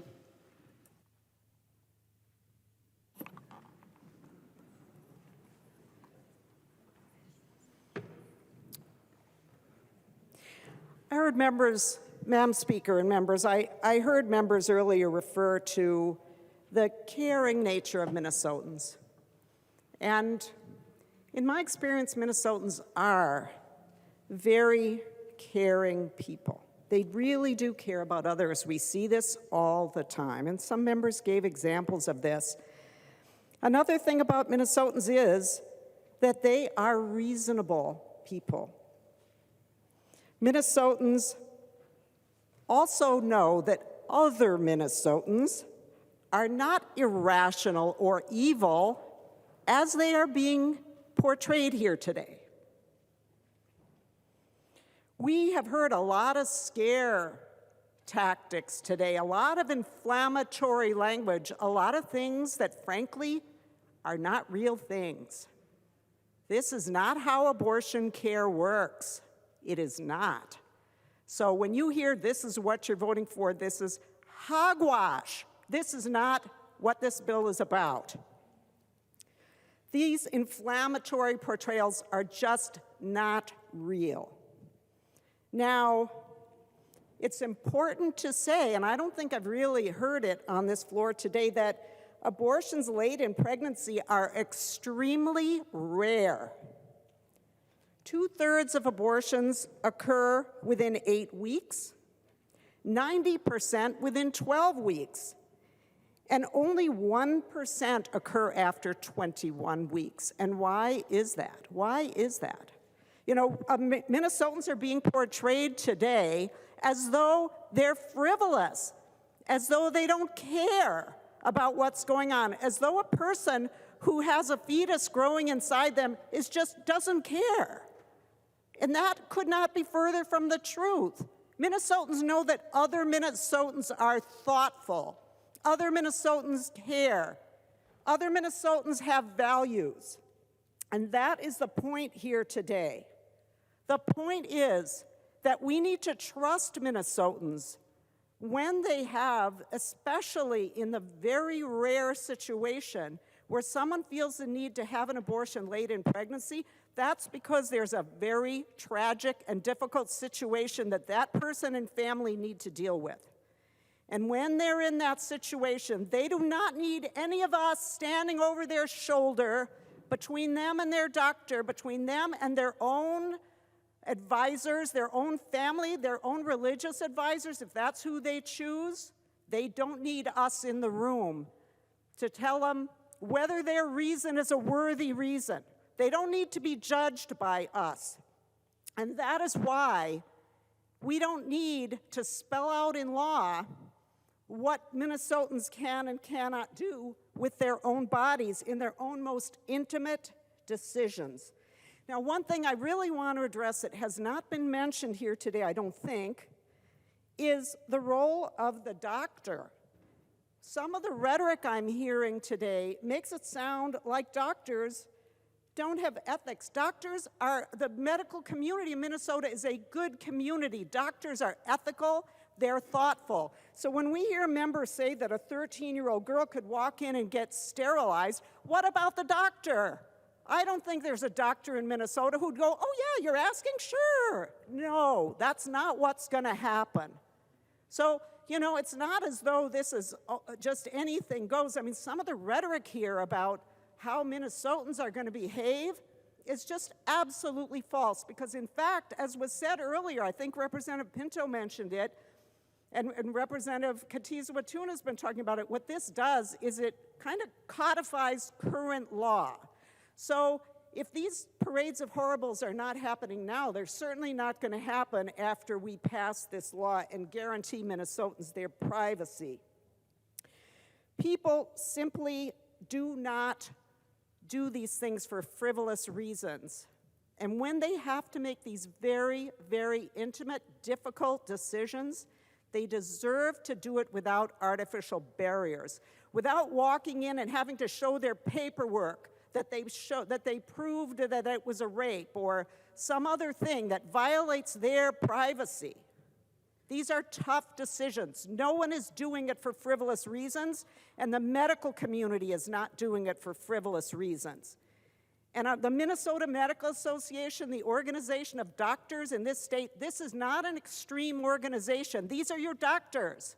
These are the doctors you go to, you trust them to give you advice. And yet when it comes to this, when it comes to the most intimate decisions Minnesotans have to make, then you want to say they're extreme, because the way you portray them is just like they have no ethics, and that is just not the case. So the members here who are going to vote for this bill, we're voting for this bill because we trust Minnesotans. We know Minnesotans care. We know they wrestle with this decision. We all have feelings about abortion. Everybody has feelings. And Minnesotans deserve to have their own feelings be the ones that count. Their own values be the ones that count. And doctors too. We need to trust Minnesotans, and we need to trust the doctors in this state to do the right thing, and they do. Thank you. The member from Stearns, Representative Demuth. Thank you, Madam Speaker. And members, as we have just heard that some of the things that have been said with the amendments that we have brought forward and the discussion that has been heard so far, that maybe we were lying. We are not lying at all. What we are doing is taking the bill that is at hand. We are bringing that forward. As you heard Representative New Brindley ask the bill author some specific questions online. 1.14, every individual has a fundamental right to make autonomous decisions about that individual's own reproductive health. Well, that is in the bill. And what I can tell you is that as we've moved this forward quite quickly, we have not put those protections in for that 11, 12, 13-year-old girl, as we heard about. We've heard from across the aisle that we should be able to trust our medical professionals, which I do, and my family has benefited greatly from great medical care. But when it would be put into law that that medical professional potentially could have to sterilize an 11, 12, or 13-year-old girl because we haven't put the protection in the bill, we have fast-tracked this, and there could be some definite regret. We have heard how extreme the majority is on this issue. The standard for abortions used to be that they would be safe, legal, or even rare. But instead, we've heard today that it seems that the only concern is about abortion being legal in all circumstances. And under this bill that we are going to vote on, it certainly is not safe. In fact, today the majority has gone out of their way to ensure that there are no health and safety guardrails. Instead, this bill makes sure that a woman could have an abortion anytime in her pregnancy, even when it poses serious health risks for the mother. And it doesn't even require those facilities, the abortion facilities, to be licensed. And late-term abortions, where there could be serious medical risks to the mother, are not required to be performed in a hospital where there would be appropriate medical care that could be provided if there's any complications. In contrast today, you heard the offer of reasonable, common sense amendments that would protect women and children, but yet they were rejected. So if abortion is a medical procedure, as we've heard it defined, why would you not want to support requiring abortion facilities to be licensed and inspected? Requiring the abortion facilities to be licensed and regulated by the Department of Health is reasonable. It's a reasonable provision that would help ensure that the facilities are as safe as possible for women. And I want to thank Representative Wolgamont, Representative Liz Lagarde, and Representative Pulowski for joining us to vote against third trimester abortions. Thank you. But unfortunately, a vote on this bill doesn't provide any protection for third trimester abortions. They are high-risk procedures. We know that there is also viability outside the womb for that unborn child. So why would you not support banning this dangerous procedure, with the exceptions, of course, as we've talked about, in cases for rape, incest, or the health of the mother? We know the vast majority of Americans believe that there should be some guardrails, some restrictions in place for late-term abortions. And even worse yet, dilation and extraction, sometimes referred to as partial birth abortion, a term that is not well accepted, but it's what it is. It's a gruesome procedure. We've heard about it today. It's even difficult to talk about. And there's already federal laws that prohibit this. So why wouldn't we support broadly in banning it here in Minnesota?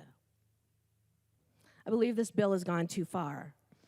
This is no longer about codifying the rights of abortion anymore. This actually puts the health and safety of women and children at risk. You know, when I think about it, you have to be 16 to be able to drive. 15 if you're on a farm permit. At age 18, you are finally able to go in by yourself and receive a tattoo, piercings, you can vote, you can open your own bank account, you can buy a lottery ticket. Age 21, you can legally drink and smoke. But what we're saying in this bill is it doesn't matter your age, just go in and get it taken care of. This bill would make legal the most extreme abortion laws. The bill legalizes abortions at any time throughout a pregnancy without any safeguards or guardrails. We offered reasonable, common sense amendments, but they were rejected. Members, I would encourage a red vote, a no vote on this bill. Thank you. The member from Hennepin, Representative Long.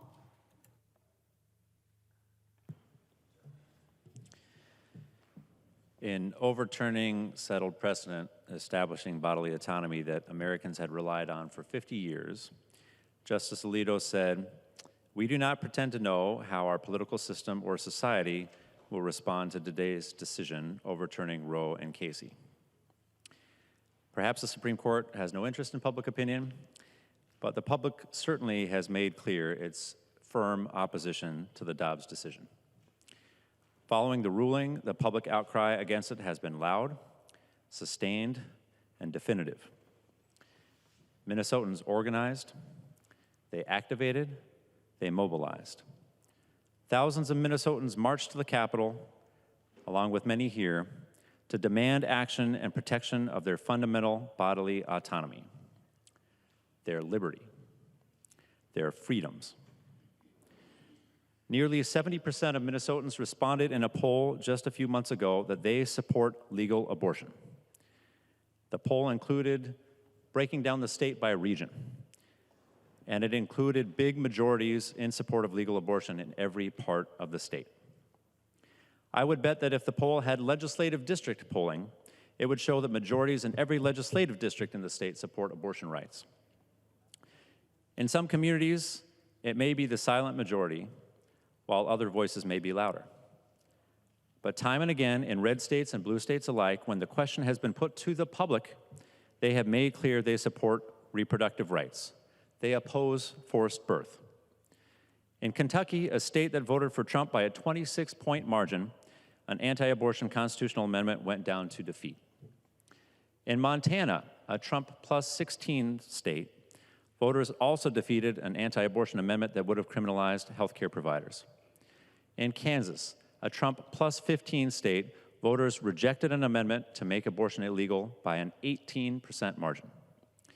And state constitutional amendments protecting abortion rights passed in Vermont, in California, and in Michigan. In Minnesota, we have the Doe v. Gomez decision and have had that for almost 30 years. Minnesotans have relied on this protection to seek the medical care they need. But now we know that precedent is no protection, that ideology can drive court decision-making, that a change in court membership is all that's required to see our rights taken away. The bill today ensures that cannot happen. We are ensuring current rights are protected, existing rights. I talked a lot to Minnesotans over the past year from all walks of life, black, brown, and white, rural and urban, demanding over and over that reproductive rights be protected. But the ones that stuck out to me most were the dads. I can't even count the number of dads who told me that they wanted to protect the right to an abortion so that their daughters could make their own decisions about their health care. And that hit home with me because I have a young daughter too. And my whole life, I have taken reproductive rights for granted. I thought that for sure 50 years of precedent would protect us. But now I know my daughter needs all the protection I can give her so that she can make her own medical choices about her own body. Justice Alito and the U.S. Supreme Court want to make reproductive rights a state decision. Well, this state has spoken loud and clear that it values reproductive rights. States across the country, whenever the voters got to decide and not the politicians, have said they want reproductive rights. I want to thank the members who spoke today, those who told their personal stories, those who spoke on behalf of their daughters, those who spoke on behalf of their moms. Today, Minnesota will take the important step of saying that no court should be able to take away fundamental liberties and no politician should come between a patient and their doctor. The member from Hennepin, the author of the bill, Representative Kotyza-Witthuhn. Thank you, Madam Speaker. And first off, I do want to express my gratitude to those of you who shared your personal stories of loss. And I'm sorry that you have those stories to share, but I appreciate you bringing your experience to this chamber today. In creating a fundamental right for each Minnesotan, it's clear that we have some fundamental differences. We were told it's radical for Minnesotans to make decisions about their own bodies. We were asked which party actually cares about women's health care. And I think it will be pretty clear who trusts women and individuals when we look at the vote board shortly. But most often, we were told that by passing this bill, Minnesota will be one of the few nation states that allows an individual to make their own health care decisions. But members and Minnesotans who are watching at home, this bill does not change the current landscape of reproductive rights in Minnesota. Everything that our Republican colleagues tried to ban today can already happen legally in Minnesota. Abortion is safe, legal, and rare. It rarely happens.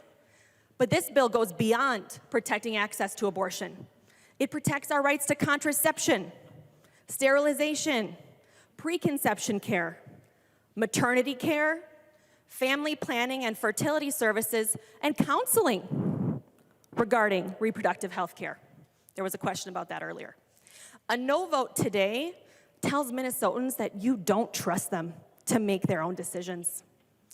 Members, in 2021, over 63,000 babies were born in Minnesota, but we can count on less than one hand the number of third trimester abortions that happened to Minnesotans over the course of that year. One hand, less than one hand. As I recall, none of my Republican colleagues supported the Great Start for All Minnesota Children Act that would have supported over 63,000 children and their families in Minnesota. Yet they are willing to take away your rights to make your personal and private health care decisions when abortion is safe, legal, and rare. Consider, members, sitting down with a constituent who is sharing the story of their abortion the way that one of our colleagues tonight shared hers.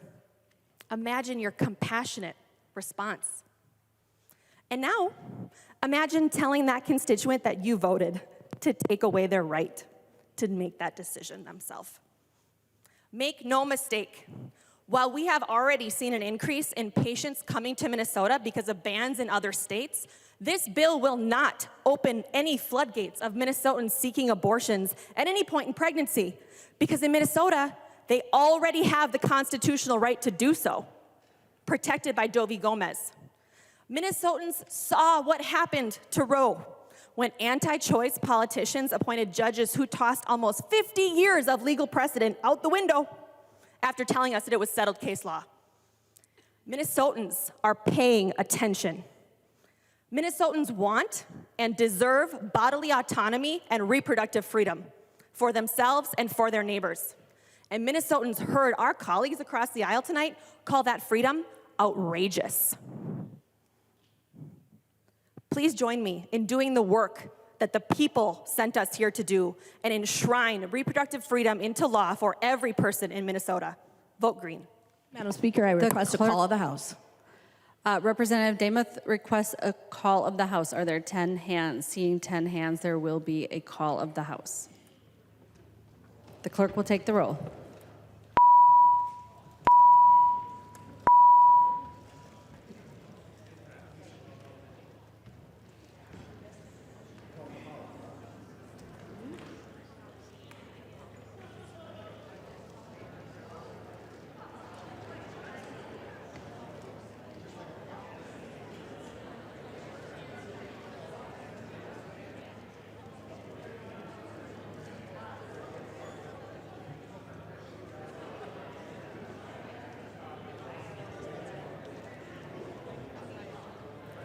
The clerk will close the roll.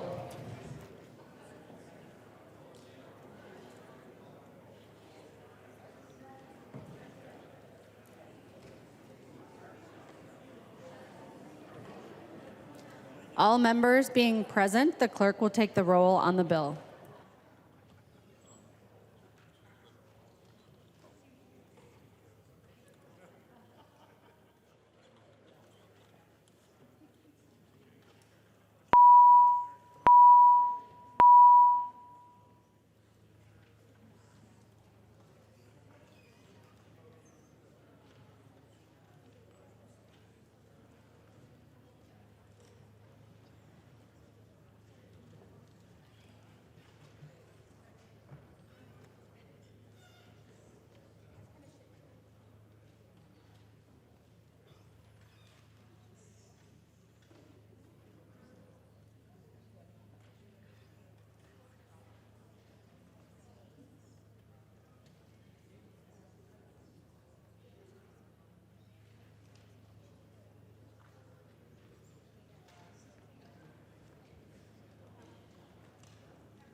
The clerk will close the roll.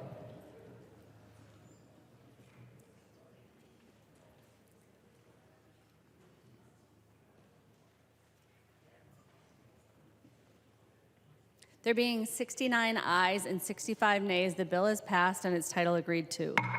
Motions and resolutions. There are copies of the non-controversial motions at the House desk and online. If there's no objection, we'll take action on these motions first. Hearing no objection, the motions prevail.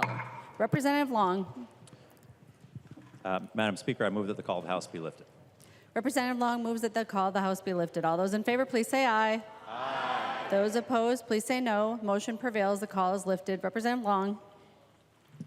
Madam Speaker, I move that when the House adjourns today, it adjourns until 3:30 p.m. on Monday, January 23rd, 2023. Representative Long moves that when the House adjourns today, it adjourn until 3:30 p.m. Monday, January 23rd, 2023. Representative Demuth.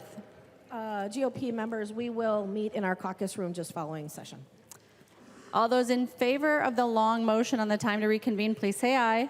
Aye. Those opposed, please say no. The motion prevails. Any announcements? Representative Long. Madam Speaker, I move that the House do now adjourn. Representative Long moves that the House do now adjourn. All those in favor, please say aye. Aye. Those opposed, please say no. The motion prevails. The House stands adjourned until 3:30 p.m. Monday, January 23rd, 2023.